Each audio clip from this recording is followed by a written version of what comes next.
ꯑꯍꯥꯟꯕꯃꯛꯇꯗ ꯃꯤꯔꯦꯜꯒꯤ ꯃꯤꯡꯁꯦꯜ YouTube channel ꯑꯁꯤꯒꯤ ꯃꯥꯏꯀꯩꯗꯒꯤ ꯃꯌꯥꯝꯕꯨ ꯕꯤꯀꯥꯁ ꯆꯦꯟꯕꯤꯑꯁꯅ ꯏꯀꯣꯛꯅꯣꯅ ꯇꯔꯥꯝ ꯅꯣꯛꯆꯔꯤ꯫ ꯃꯌꯥꯝꯒꯤ ꯃꯐꯝꯗ ꯈꯨꯗꯣꯜ ꯇꯝꯖꯅꯕꯒꯤꯗꯃꯛꯇ ꯉꯁꯤꯁꯨ ꯋꯥꯈꯜꯅ ꯃꯄꯨꯡ ꯐꯥꯅ ꯁꯥꯒꯠꯆꯗꯨꯅ ꯏꯖꯕ ꯐꯨꯜ ꯍꯣꯔꯔ ꯁ꯭ꯇꯣꯔꯤ ꯑꯃꯈꯛ ꯄꯨꯗꯨꯅ ꯂꯥꯛꯆꯔꯤ꯫ ꯋꯥꯔꯤꯁꯤꯒꯤ ꯃꯃꯤꯡꯗꯤ ꯑꯀꯤꯕ ꯑꯍꯤꯡ꯫ ꯍꯤꯡꯂꯤꯕ ꯑꯃꯗꯤ ꯂꯩꯈꯤꯗ꯭ꯔꯕ ꯀꯅꯥꯒꯁꯨ ꯋꯥꯔꯤ ꯑꯁꯤ ꯃꯔꯤ ꯂꯩꯅꯖꯗꯦ꯫ ꯃꯌꯥꯝꯒꯤ ꯉꯥꯏꯍꯥꯛ ꯑꯋꯥ ꯄꯣꯊꯥꯕꯗ ꯇꯥꯕꯤꯅꯕꯒꯤꯗꯃꯛ ꯁꯦꯝꯖꯔꯛꯄꯅꯤ꯫ ꯃꯌꯥꯝꯒꯤ ꯃꯐꯝꯗ ꯈꯨꯠꯁꯤꯟꯅꯖꯔꯤ꯫ ꯑꯀꯤꯕ ꯑꯍꯤꯡ ꯄꯨꯟꯅ ꯑꯃꯨꯛ ꯇꯥꯃꯤꯟꯅꯔꯁꯤ꯫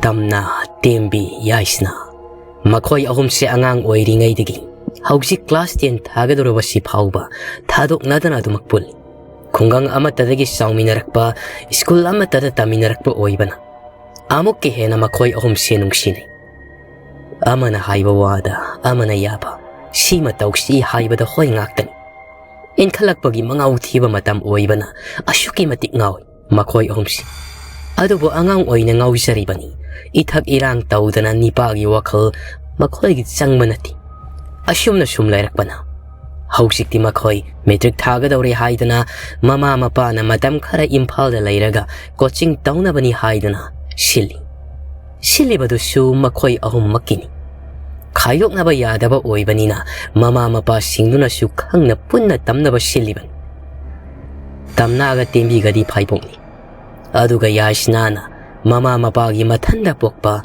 ꯃꯉꯥꯎ ꯊꯤꯈ꯭ꯔꯕꯤ ꯅꯨꯄꯤ ꯃꯆꯥꯅꯤ꯫ ꯃꯈꯣꯏ ꯃꯌꯥꯝꯗꯒꯤ ꯃꯍꯥꯛꯅ ꯏꯉꯥꯎ ꯉꯥꯎꯏ꯫ ꯀꯔꯤꯒꯨꯝꯕ ꯑꯃ ꯍꯧꯗꯣꯔꯛꯂꯕꯁꯨ ꯃꯥꯇꯅ ꯍꯥꯟꯅ ꯍꯧꯗꯣꯔꯛꯀꯗꯕ꯫ ꯑꯁꯨꯝꯅ ꯏꯝꯐꯥꯜꯒꯤ ꯕꯔꯥ ꯑꯃꯗ ꯂꯩꯔꯒ ꯀꯣꯆꯤꯡ ꯌꯥꯎꯅꯅꯕꯅꯤ ꯍꯥꯏꯗꯅ ꯃꯈꯣꯏꯒꯤ ꯃꯃꯥ ꯃꯄꯥꯅ ꯁꯤꯜꯂꯕ ꯃꯇꯨꯡꯗ ꯉꯥꯡꯅꯕ ꯂꯣꯏꯅ ꯂꯣꯏꯔꯗꯨꯅ ꯅꯣꯡꯃ ꯒꯥꯔꯤ ꯑꯅꯤꯗ ꯃꯈꯣꯏ ꯑꯍꯨꯝꯕꯨ ꯃꯈꯣꯏꯒꯤ ꯏꯃꯨꯡ ꯃꯅꯨꯡ ꯂꯣꯏꯅꯃꯛ ꯌꯥꯎꯅ ꯃꯈꯣꯏꯅ ꯂꯩꯒꯗꯧꯔꯤꯕ ꯚꯔꯥ ꯑꯗꯨ ꯇꯝꯅ ꯊꯤꯜꯂꯛꯏ꯫ ꯑꯃꯨꯛꯇ ꯑꯁꯨꯝꯅ ꯃꯌꯨꯝ ꯊꯥꯗꯣꯛꯇ꯭ꯔꯤꯕ ꯑꯣꯏꯕꯅ ꯃꯃꯥ ꯃꯄꯥꯁꯤꯡ ꯑꯗꯨꯗꯤ ꯃꯆꯥꯕꯨ ꯀꯥꯏꯅꯔꯒꯅꯤ ꯈꯟꯕꯗ ꯃꯄꯨꯛꯅꯤꯡ ꯅꯨꯡꯁꯤ꯫ ꯑꯗꯨꯕꯨ ꯃꯆꯥꯒꯤ ꯃꯃꯥꯡꯗꯗꯤ ꯎꯠꯊꯣꯛꯇꯦ꯫ ꯑꯗꯨꯒ ꯃꯆꯥꯁꯤꯡ ꯑꯗꯨꯗꯤ ꯅꯨꯡꯉꯥꯏꯇꯕꯒ ꯐꯥꯎꯕꯤꯕ ꯅꯠꯇꯦ꯫ ꯍꯦꯟꯅꯗꯣ ꯃꯈꯣꯏ ꯑꯍꯨꯝꯈꯛ ꯂꯩꯔꯒꯅꯤ ꯈꯟꯕꯗ ꯅꯨꯡꯉꯥꯏꯕ ꯃꯣꯟꯗꯥ ꯑꯃꯗ ꯂꯥꯛꯂꯤꯕꯅꯤ꯫ ꯑꯁꯨꯝ ꯂꯥꯛꯄꯅ ꯏꯝꯐꯥꯜ ꯌꯧꯔꯛꯈꯤ꯫ ꯑꯗꯨꯒ ꯃꯈꯣꯏꯅ ꯉꯥꯡꯅꯔꯤꯕ ꯚꯔꯥ ꯂꯩꯔꯤꯕꯗꯨ ꯇꯝꯅ ꯒꯥꯔꯤꯗꯨ ꯁꯨꯝ ꯊꯧꯗꯨꯅ ꯂꯥꯛꯄꯗ ꯃꯈꯣꯏ ꯑꯍꯨꯝꯗꯨꯗꯤ ꯈꯨꯡꯒꯪꯗ ꯆꯥꯎꯔꯛꯄ ꯑꯃꯗꯤ ꯂꯝ ꯆꯠꯊꯣꯛꯇꯕ ꯑꯣꯏꯕꯅ ꯑꯃꯨꯛꯇ ꯎꯗ꯭ꯔꯤꯕ ꯃꯐꯝꯁꯤꯡꯗꯨꯕꯨ ꯃꯃꯤꯠꯅ ꯀꯣꯏꯔꯩ ꯂꯩꯗꯨꯅ ꯌꯦꯡꯂꯒ ꯁꯨꯝ ꯂꯥꯛꯂꯤ꯫ ꯑꯗꯨꯕꯨ ꯇꯝꯅꯥꯗꯤ ꯃꯈꯨꯠꯇ ꯂꯥꯏꯔꯤꯛ ꯑꯃ ꯄꯥꯏꯗꯨꯅ ꯂꯥꯏꯔꯤꯛꯇꯨꯗ ꯑꯃꯨꯛ ꯌꯦꯡ ꯑꯀꯣꯏꯕꯗꯨꯗ ꯑꯃꯨꯛ ꯌꯦꯡ ꯇꯧꯗꯨꯅ ꯇꯨꯃꯤꯟꯅ ꯂꯥꯛꯂꯤ꯫ ꯑꯗꯨꯕꯨ ꯇꯦꯝꯕꯤꯒ ꯌꯥꯏꯁꯅꯥꯒꯗꯤ ꯂꯥꯡꯗꯅ ꯋꯥꯔꯤ ꯁꯥꯗꯨꯅ ꯅꯣꯛꯇꯨꯅ ꯒꯥꯔꯤ ꯑꯗꯨꯗ ꯃꯈꯣꯏ ꯑꯅꯤꯒꯤ ꯃꯈꯣꯜꯅ ꯄꯨꯡꯅꯤꯡ ꯍꯦꯛ ꯅꯤꯜꯍꯟꯕ ꯃꯈꯩ ꯇꯣꯡꯂꯤ꯫ ꯃꯗꯨꯗ ꯒꯥꯔꯤꯗꯨꯕꯨ ꯊꯧꯔꯤꯕ ꯌꯥꯏꯁꯅꯥꯒꯤ ꯃꯄꯥꯅ ꯆꯩꯔꯛꯏ꯫ "ꯍꯩ ꯂꯥꯡꯃꯟꯈ꯭ꯔꯦꯅꯦꯍꯦ, ꯀꯔꯤꯅꯣ ꯅꯥꯀꯣꯡꯒꯁꯦ ꯁꯦꯒꯥꯏꯗꯧꯔꯦꯃꯤ꯫ ꯉꯁꯤꯗꯒꯤ ꯂꯩꯗꯧꯔꯕꯅꯤ ꯈꯟꯕꯗ ꯉꯥꯏꯍꯥꯛꯇꯪ ꯁꯤꯠ ꯑꯣꯏꯕꯒꯁꯦ ꯑꯣꯏꯐꯝ ꯈꯪꯕ ꯅꯠꯇꯦ꯫ ꯏꯆꯥ ꯀꯥꯏꯅꯔꯅꯤ ꯀꯥꯏꯅ ꯄꯤ ꯇꯥꯔꯛꯀꯦ ꯇꯧꯕꯁꯦ ꯈꯪꯍꯟꯅꯤ ꯍꯟꯖꯤꯜꯂꯤ ꯍꯥꯏꯕꯅꯤ꯫ ꯅꯈꯣꯏ ꯑꯅꯤꯀꯣ ꯇꯞ ꯇꯥꯡꯉꯩ ꯐꯨꯔꯒꯅꯦ ꯀꯞꯄꯒ ꯍꯦꯛ ꯊꯅꯝꯕ꯫ ꯉꯁꯤꯇꯪꯗꯤ ꯉꯥꯡꯑꯣꯏꯒꯦ ꯇꯧꯕꯁꯤ ꯌꯥꯗꯦꯕ, ꯍꯦꯛꯇ ꯁꯥꯎꯍꯜꯂꯛꯄ꯫ ꯌꯦꯡꯉꯨꯇꯨ ꯇꯝꯅꯥꯗꯤ ꯃꯔꯝ ꯃꯣꯛꯇ꯭ꯔꯣ, ꯁꯦ ꯉꯁꯥꯏꯗꯒꯤ ꯃꯈꯣꯜ ꯐꯥꯎꯕ ꯍꯦꯛ ꯊꯣꯛꯇꯦ, ꯇꯨꯃꯤꯟꯅ ꯂꯩꯔꯤꯕ ꯃꯥꯏ ꯃꯇꯧ ꯇꯝꯃꯨꯅꯦ ꯅꯣꯏ ꯑꯅꯤꯁꯣ." ꯇꯦꯝꯕꯤꯅ "ꯏꯁ ꯑꯗꯨꯃꯥꯏꯅꯒꯗꯤ ꯍꯥꯏꯖꯔꯛꯀꯅꯨ ꯀꯀꯥ, ꯑꯩꯅ ꯅꯪꯒꯤ ꯄꯥꯈꯣꯟ ꯑꯗꯨꯝ ꯆꯠꯄꯤꯔꯤꯕ ꯅꯠꯇ꯭ꯔꯣ? ꯁꯨꯡꯆꯠ ꯆꯠꯆꯔꯣꯏ." ꯌꯥꯏꯁꯅꯥꯅ "ꯑꯗꯨꯕꯨꯔꯣ ꯕꯕꯥ, ꯃꯥꯅ ꯂꯥꯏꯔꯤꯛ ꯄꯥꯔꯤꯁꯦ ꯑꯩꯈꯣꯏꯒꯤꯁꯨ ꯌꯥꯎꯔꯕꯅꯤ, ꯑꯗꯨꯅ ꯀꯩꯝꯇ ꯈꯜꯂꯨꯅꯨ, ꯆꯞ ꯃꯥꯟꯅꯩꯌꯦꯕ." ꯌꯥꯏꯁꯅꯥꯒꯤ ꯃꯄꯥꯅ ꯃꯈꯣꯜꯒꯗꯣ ꯍꯧꯅ ꯆꯩꯔꯛꯏ꯫ "ꯀꯔꯤ ꯍꯥꯏꯕ? ꯃꯥꯅ ꯂꯥꯏꯔꯤꯛ ꯄꯥꯔꯤꯕꯁꯤ ꯅꯈꯣꯏꯒꯤꯁꯨ ꯌꯥꯎꯔꯦ ꯍꯥꯏꯕ? ꯍꯩ, ꯖꯥꯠ ꯖꯥꯠ ꯌꯥꯝꯅ ꯉꯥꯡꯉꯛꯀꯅꯨꯀꯣ." ꯌꯥꯏꯁꯅꯥꯅ "ꯊꯥꯖꯗ ꯃꯥꯜꯂꯦ. ꯑꯣ ꯑꯗꯨꯕꯨꯔꯣ, ꯃꯥꯅ ꯍꯌꯦꯡꯋꯥꯏ ꯂꯥꯏꯔꯤꯛꯀ ꯌꯥꯝꯅ ꯍꯩꯔꯒꯅꯦ ꯊꯕꯛ ꯇꯧꯔꯀꯥꯟꯗ ꯑꯗꯨꯗꯅꯦ ꯑꯩꯈꯣꯏ ꯑꯅꯤꯁꯤ ꯃꯥꯅ ꯊꯥꯛꯇꯣꯏꯕ ꯈꯪꯉꯕ? ꯑꯗꯨ ꯑꯣꯏꯔꯗꯤ ꯃꯥꯅ ꯂꯥꯏꯔꯤꯛ ꯄꯥꯔꯤꯁꯦ ꯑꯩꯈꯣꯏꯅ ꯄꯥꯕꯒ ꯆꯞ ꯃꯥꯟꯅꯗ꯭ꯔꯣ?" ꯃꯆꯥꯒꯤ ꯋꯥꯗꯨꯗ ꯁꯥꯎꯒꯗ꯭ꯔꯥ ꯍꯥꯏꯔꯒ ꯌꯥꯏꯁꯅꯥꯒꯤ ꯃꯄꯥꯗꯤ ꯀꯟꯅ ꯅꯣꯛꯊꯣꯔꯛꯂꯤ꯫ ꯃꯥꯅ ꯅꯣꯛꯂꯛꯄꯗꯨꯗ ꯃꯔꯝꯗꯤ ꯏꯈꯪ ꯈꯪꯗ ꯃꯤꯅ ꯅꯣꯛꯂꯕꯅꯤ ꯀꯥꯏꯅ ꯌꯥꯏꯁꯅꯥꯒ ꯇꯦꯝꯕꯤꯒꯁꯨ ꯅꯣꯛꯄꯗꯨ ꯌꯥꯎꯔꯤ꯫ ꯉꯁꯥꯏꯅ ꯑꯉꯥꯡꯁꯤꯡ ꯑꯗꯨꯗ ꯂꯥꯡꯃꯜꯂꯤ ꯍꯥꯏꯗꯨꯅ ꯆꯩꯔꯝꯂꯒ ꯃꯥꯁꯨ ꯌꯥꯎꯅ ꯀꯟꯅ ꯅꯣꯛꯂꯛꯄꯗꯨꯗ ꯒꯥꯔꯤꯗꯨ ꯄꯨꯡꯅꯤꯟ ꯍꯦꯛ ꯅꯤꯜꯂꯤ꯫ ꯃꯈꯣꯏꯒ ꯄꯨꯟꯅ ꯇꯣꯡꯂꯤꯕ ꯇꯝꯅꯥꯗꯤ ꯃꯀꯣꯛ ꯉꯥꯎꯕ ꯑꯃ ꯌꯥꯎꯁꯤꯜꯂꯛꯇꯨꯅ ꯊꯣꯡꯅꯥꯎꯗꯨꯗ ꯌꯦꯡꯊꯣꯛꯈ꯭ꯔꯤ꯫ ꯑꯁꯨꯝꯅ ꯒꯥꯔꯤꯗꯨ ꯊꯧꯗꯨꯅ ꯂꯥꯛꯄꯅ ꯃꯈꯣꯏꯅ ꯂꯩꯒꯗꯧꯔꯤꯕ ꯃꯐꯝ ꯑꯗꯨ ꯌꯧꯗꯨꯅ ꯒꯥꯔꯤꯗꯒꯤ ꯃꯊꯪ ꯀꯨꯝꯊꯅꯔꯛꯂꯤ꯫ ꯃꯈꯣꯏꯒꯤ ꯈꯨꯡꯒꯪ ꯑꯗꯨꯗꯒꯤ ꯃꯐꯝ ꯑꯁꯤꯒ ꯑꯁꯨꯛꯀꯤ ꯃꯇꯤꯛ ꯈꯦꯠꯅꯔꯦꯗꯣ꯫ ꯌꯨꯝ ꯑꯗꯨ ꯆꯥꯎꯏ, ꯃꯔꯥꯡ ꯀꯥꯏꯅ ꯏꯪꯈꯣꯜꯁꯨ ꯂꯩ꯫ ꯃꯈꯣꯏꯅ ꯂꯩꯒꯗꯧꯔꯤꯕ ꯚꯔꯥ ꯑꯗꯨꯗꯤ ꯏꯆꯥꯎ ꯆꯥꯎꯗꯦ, ꯌꯨꯝꯗꯨꯒꯤ ꯁꯪꯒꯣꯏꯑꯣꯏ ꯀꯩꯑꯣꯏ ꯇꯧꯅ ꯂꯩꯕꯅꯤ꯫ ꯃꯐꯝ ꯑꯗꯨꯗꯗꯤ ꯚꯔꯥ ꯁꯥꯟꯗꯨꯅ ꯃꯈꯣꯏꯅ ꯂꯩꯕ ꯂꯥꯛꯂꯤꯕꯁꯤ꯫ ꯃꯐꯝ ꯑꯗꯨ ꯎꯕꯗ ꯇꯦꯝꯕꯤꯅ "ꯑꯁ ꯌꯥꯝꯅ ꯅꯨꯡꯉꯥꯏꯔꯝꯗꯣꯏ ꯃꯥꯜꯂꯤꯀꯣ,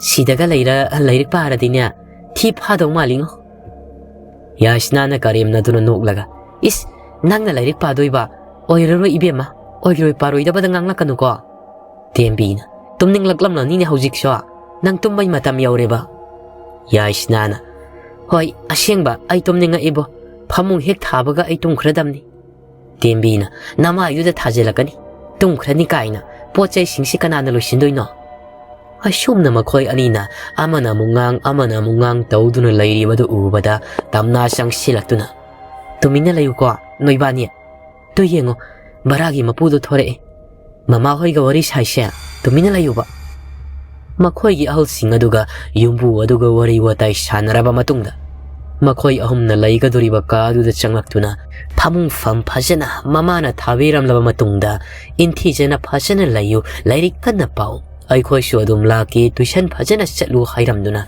ꯃꯈꯣꯏꯁꯨ ꯒꯥꯔꯤ ꯊꯧꯗꯣꯛꯇꯨꯅ ꯆꯠꯈ꯭ꯔꯦ꯫ ꯃꯃꯥ ꯃꯄꯥꯁꯤꯡꯗꯣ ꯃꯆꯥꯁꯤꯡꯕꯨ ꯊꯅꯝꯕꯗꯨꯗ ꯃꯄꯨꯛꯅꯤꯡꯗꯤ ꯏꯅꯨꯡ ꯅꯨꯡꯉꯥꯏꯖꯈꯤꯗꯦ꯫ ꯌꯥꯏꯁꯅꯥꯒꯤꯗꯤ ꯃꯍꯥꯛ ꯃꯊꯟꯗ ꯑꯣꯏꯕꯅꯤꯅ ꯃꯍꯥꯛ ꯆꯠꯈ꯭ꯔꯕꯅꯤꯅ ꯏꯃꯨꯡ ꯑꯗꯣ ꯏꯍꯥꯡ ꯍꯥꯡꯍꯧꯒꯗꯧꯔꯤꯕꯅꯤ꯫ ꯑꯃꯔꯣꯝꯗ ꯇꯥꯝꯅꯥ ꯑꯃꯗꯤ ꯇꯦꯝꯕꯤꯒꯤꯁꯨ ꯃꯈꯣꯏ ꯑꯅꯤꯇꯅꯤ, ꯑꯗꯨꯅ ꯃꯈꯣꯏꯒꯤꯁꯨ ꯃꯃꯥ ꯃꯄꯥ ꯑꯅꯤꯗꯨ ꯏꯆꯤꯛ ꯆꯤꯛꯍꯧꯒꯗꯧꯔꯤꯕꯅꯤ꯫ ꯑꯗꯨꯕꯨ ꯈꯨꯡꯒꯪꯗꯨꯗ ꯂꯩꯔꯕꯗꯤ ꯀꯣꯆꯤꯡ ꯇꯧꯐꯝ ꯂꯩꯇꯦ, ꯅꯨꯡꯉꯥꯏꯇ꯭ꯔꯕꯁꯨ ꯅꯨꯡꯉꯥꯏꯇ ꯏꯝꯐꯥꯜꯗ ꯀꯣꯆꯤꯡ ꯌꯥꯎꯅꯕꯒꯤꯗꯃꯛ ꯊꯅꯝꯂꯤꯕꯅꯤ꯫ ꯃꯈꯣꯏꯅ ꯍꯦꯟꯅ ꯋꯥꯔꯤꯕꯗꯤ ꯃꯈꯣꯏ ꯑꯍꯨꯝꯒꯤ ꯃꯉꯥꯎ ꯈꯨꯊꯤ ꯑꯁꯤꯗꯅꯤ꯫ ꯃꯈꯣꯏ ꯈꯛꯇꯪ ꯂꯩꯔꯒ ꯀꯔꯤ ꯊꯣꯛꯀꯅꯤ ꯈꯟꯕꯗ ꯃꯃꯥ ꯃꯄꯥꯁꯤꯡꯗ ꯋꯥꯗꯕ ꯉꯝꯗꯦ꯫ ꯑꯗꯨꯕꯨ ꯀꯔꯤꯗꯤ ꯇꯧꯅꯤ, ꯃꯈꯣꯏꯁꯨ ꯃꯌꯨꯝ ꯇꯝꯅ ꯍꯟꯈ꯭ꯔꯦꯗꯣ꯫ ꯑꯁꯣꯝꯗꯅ ꯇꯝꯅꯥꯗꯤ ꯃꯌꯨꯝ ꯊꯥꯗꯣꯛꯂꯝꯕꯒꯗꯣ ꯏꯅꯨꯡ ꯅꯨꯡꯉꯥꯏꯇꯦ, ꯑꯗꯨꯕꯨ ꯃꯁꯤꯗ ꯂꯩꯔꯒ ꯂꯥꯏꯔꯤꯛ ꯐꯖꯅ ꯄꯥꯒꯦ ꯍꯥꯏꯗꯨꯅ ꯈꯜꯂꯤ꯫ ꯑꯗꯨꯕꯨ ꯑꯅꯤꯗꯨꯗꯤ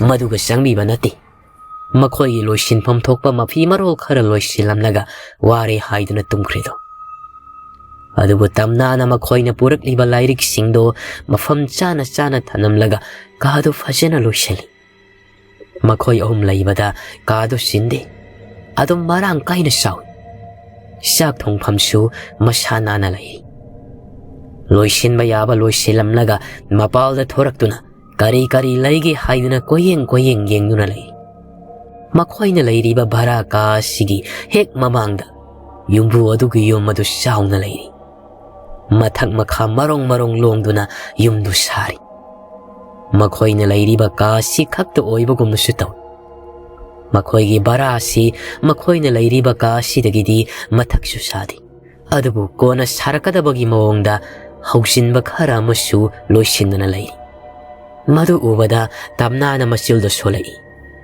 "ꯑꯣ, ꯑꯩꯈꯣꯏ ꯈꯛꯇ ꯑꯣꯏꯔ ꯃꯥꯜꯂꯦ ꯚꯔꯥ ꯀꯥ ꯑꯁꯤꯗ, ꯃꯣꯏꯒꯤꯁꯦ ꯃꯊꯛꯇ ꯑꯃꯨꯛ ꯁꯥꯒꯠꯂꯒ ꯚꯔꯥ ꯊꯝꯒꯦ ꯈꯜꯂꯤ ꯃꯥꯜꯂꯦ꯫ ꯑꯗꯣ ꯑꯩꯈꯣꯏꯅ ꯂꯩꯅ ꯌꯨꯝꯁꯤ ꯁꯥꯕ ꯑꯃꯨꯛ ꯍꯧꯔꯛꯂꯗꯤ ꯃꯈꯣꯟꯗꯨꯗ ꯂꯥꯏꯔꯤꯛ ꯄꯥꯐꯝꯗꯤ ꯈꯪꯉꯔꯣꯏꯅꯦ꯫ ꯑꯩꯈꯣꯏꯅꯒ ꯀꯣꯆꯤꯡ ꯂꯣꯏꯔꯒ ꯍꯟꯈ꯭ꯔꯀꯥꯟꯗ ꯁꯥꯎꯔꯗꯤ ꯐꯅꯤꯗ"꯫ ꯑꯁꯨꯝꯅ ꯋꯥꯈꯜ ꯈꯟꯅ ꯃꯨꯔꯨꯝ ꯁꯣꯜꯂꯒ ꯃꯊꯛꯇꯨꯗ ꯌꯦꯡꯈꯠꯇꯨꯅ ꯂꯩꯔꯤꯉꯩ ꯇꯟꯖꯥꯁꯤꯗꯅꯤ ꯃꯥꯒꯤ ꯇꯨꯡꯗꯒꯤ ꯈꯨꯠ ꯑꯃꯅ ꯇꯞ ꯊꯥꯔꯛꯏ꯫ ꯃꯗꯨꯗ ꯇꯝꯅꯥ ꯀꯅꯥꯅꯣ ꯍꯥꯏꯗꯨꯅ ꯑꯣꯟꯊꯣꯛꯇꯨꯅ ꯌꯦꯡꯕꯗ ꯀꯅꯥꯁꯨ ꯂꯩꯔꯝꯗꯦ꯫ ꯀꯔꯤꯅꯣ ꯈꯟꯗꯨꯅ ꯀꯣꯏꯔꯩ ꯂꯩꯗꯨꯅ ꯌꯦꯡꯂꯛꯄꯗ ꯃꯥꯒꯤ ꯃꯃꯥꯡꯃꯛꯇꯗ ꯅꯨꯄꯤ ꯑꯃꯅ ꯂꯦꯞꯇꯨꯅ "ꯗꯪ" ꯍꯥꯏꯗꯨꯅ ꯈꯪꯍꯜꯂꯛꯏ꯫ ꯃꯗꯨꯗ ꯇꯝꯅꯥꯁꯨ ꯈꯪꯄ꯭ꯔꯦꯛ ꯈꯪꯗꯨꯅ ꯀꯟꯅ ꯂꯥꯎꯊꯣꯛꯈꯤ꯫ ꯃꯥꯅ ꯂꯥꯎꯕꯒꯤ ꯃꯈꯣꯜꯗꯣ ꯇꯥꯕꯗ ꯇꯨꯝꯗꯨꯅ ꯂꯩꯔꯝꯕ ꯌꯥꯏꯁꯅꯥꯒ ꯇꯦꯝꯕꯤꯒꯁꯨ ꯐꯨꯛ ꯍꯧꯒꯠꯅꯔꯛꯇꯨꯅ ꯃꯄꯥꯜꯗ ꯆꯦꯟꯊꯣꯔꯛꯄꯗꯗꯤ ꯃꯈꯣꯏꯒ ꯂꯦꯡꯒꯥ ꯑꯣꯏꯒꯗꯕ ꯆꯥꯎꯕꯁꯨ ꯍꯥꯏꯔꯞ ꯃꯥꯟꯅꯕ ꯅꯨꯄꯤ ꯑꯃ ꯂꯦꯞꯇꯨꯅ ꯂꯩꯔꯝꯂꯦ꯫ ꯅꯨꯄꯤꯗꯣ ꯃꯁꯛ ꯐꯖꯩ, ꯇꯕꯣꯞ ꯌꯦꯡꯕ ꯅꯨꯡꯉꯥꯏ꯫ ꯅꯣꯛꯐꯦꯠ ꯇꯧꯗꯨꯅ ꯃꯈꯣꯏꯅ ꯌꯦꯡꯗꯨꯅ ꯂꯩꯕꯗꯨꯗ ꯇꯦꯝꯕꯤꯅ "ꯀꯅꯥꯅꯣ ꯅꯪꯕꯣ? ꯅꯪꯁꯨ ꯃꯣꯏ ꯚꯔꯥꯗ ꯂꯩꯔꯤꯔꯣ?" ꯔꯦꯕꯤꯀꯥꯅ "ꯅꯠꯇꯦ, ꯑꯩꯗꯤ ꯌꯨꯝꯁꯤꯗꯩꯅꯦ, ꯑꯩꯈꯣꯏ ꯚꯔꯥꯅꯤ ꯁꯤꯁꯦ"꯫ ꯌꯥꯏꯁꯅꯥꯅ "ꯑꯣ, ꯑꯗꯨꯗꯤ ꯅꯪ ꯀ꯭ꯂꯥꯁ ꯀꯌꯥ ꯀꯥꯏꯅꯣ?" Rebecca Handak ten thadoini. Tembina. Adudi aikhoiga samanaye. Aikhoi su sida tuition tambala ine bara sida leiraga. Rebecca Ai khange babana haye. Noina tamdoiba coaching do. Aduda ai su tamdoini. Hangsitagi hauni haibani. Aikhoi puna chatmina siko. Noi lakpase aidi yamna nungai. Nahan khaidi ai khakta sum lei. Babaga mamaga su office adom chatki. School hek halakpaga yumda ai tanda lei. Haujikti noi laklabanina ne. Noiga sum leiba yare. Ya isnana. Ya ye. Aikhoiga sum leisi. Ado noina sinanaw kayano. Nang khaktro. Rebecca Nate. Aigi dada amalay. Ado madi Delhi da lay. Lairik tambagi. Ado na ay itanda lay basida. Tamnana. Ado nang di school kaday da tamba. Rebecca Na ida.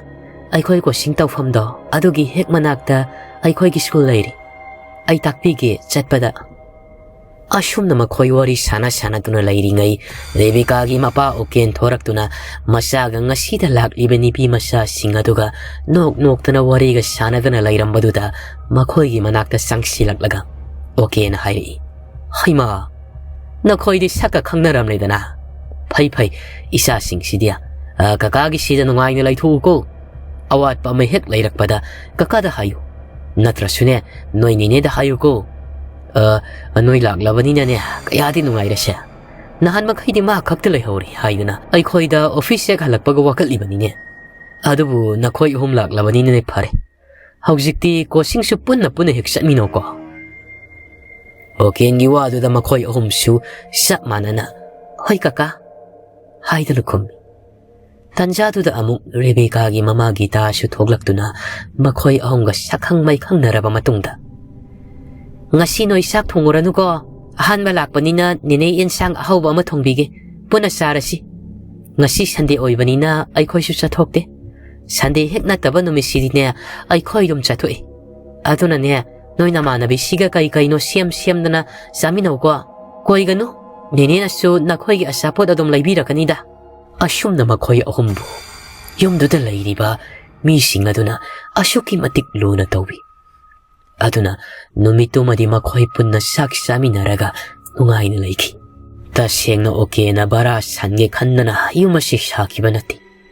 Adabu, Rebecca na ngang manda na matanda layba nungay ti hay na na toy na ningay tawbado da. Nungay trata na wakal mo na kalaba matungda. Maga pun na lay minabayaba, sadra ni pima sakara, bara oy na sana na tamagi kanna na tamkimani. Tanja heksana, yasnagi mapa na barati rakpaga mapa sana duna tengna kiman. Okay namadi, mahaki loy na bigita, sarkar gi asaw ba tabak daw ba mingaktani. Aduna, siyal tonggi awat pa di makoy dalayti. Masani pa ahan sumapal dalayrik tamali. Masani piya sibudi, makoy gi managta tamning duna, mafamasida sumlehalibani. Makoy imong gi tabak suna bani haydana ni tanami. Adubu, gita na tazidaba amadi, masyano pibo matanda sakang daba miga tambado paamdraduna tamkidamani. Aduna ayam matamda, Rebecca si matanda asum lehawban. Adubu hausikti, maga klasu sak manaraba, nipi masahum lakpasida, oken nga gita ga su asuki matik ngay ba pausirami. Asum na yum sida layrakba, numin marini mga ni suri. Machada masagum na, oken hoy na sumakhoy bun sina tawbi. Mako'y mari pun na coaching set po suhawri. Mako'y yung nagi coaching tawri mga famasiga irap sulap na ramdi. Iyam na nang nababudi oidi. Adubo, mako'y mari pun na set panina nungay na dumwari sana duna kong na set pani. Rebecca ho'y giyumse inkol sao na marangkay nalay. Garden oy nalay. Uwa kaya masyutari. Yum sige mi yam driba siga hayro rabadi makoy inkol na madi yum sagay sase asyuki matik sawa marang kay ba hay ba oy wal su fasana kagat ba oy bana yum thang nari ba hay ba bu wal dugi wang madalay riba yum sing do mangay get achaw ba amasyu pa labanina mi pangsang da sang ba panguda una ba hay ba do su oy tri numito su makoy mari mga pun na coaching sa lura ba matong da halakli Kuy na tinadriba oy rabasu, Rebecca aga makoy ahungga asyuki matik nagsinaba haybad oy kri. Tamnadi lairikta thawai yauba oibana lairikki wakhaltani mahakna khalibu adubu makhoi ahumna tauba thabak sanaba warida mashu adum yaubadi yauribani Rebecca shu tembi yashna hoigumna lairik yamna haitabadi natti Bashpadi sum tausaraga shu lairikta ka hena thawai yauba haibadudi oidi aduna makhoi singse sanakribani ashumna lakna yum yoramdaiduda yashnana aidi tumningmana bu loirabanida yum hek yobagane tumadawni aingonda ngasi sak thonguga haibirakanu ko tembina ngasi di ai thongbirage nang tumo ai khoi tamnadi hayeng teski lairik pado oirangmani aduna ai oina thongbirage noisi se lai side kem khalunu se inausing sidi Rebecca na hoi si ai gi su yauna thongbiyo nangna thongba ngasina ahan mani sadoisi nan makhaidi tamnana sum thongwani tembina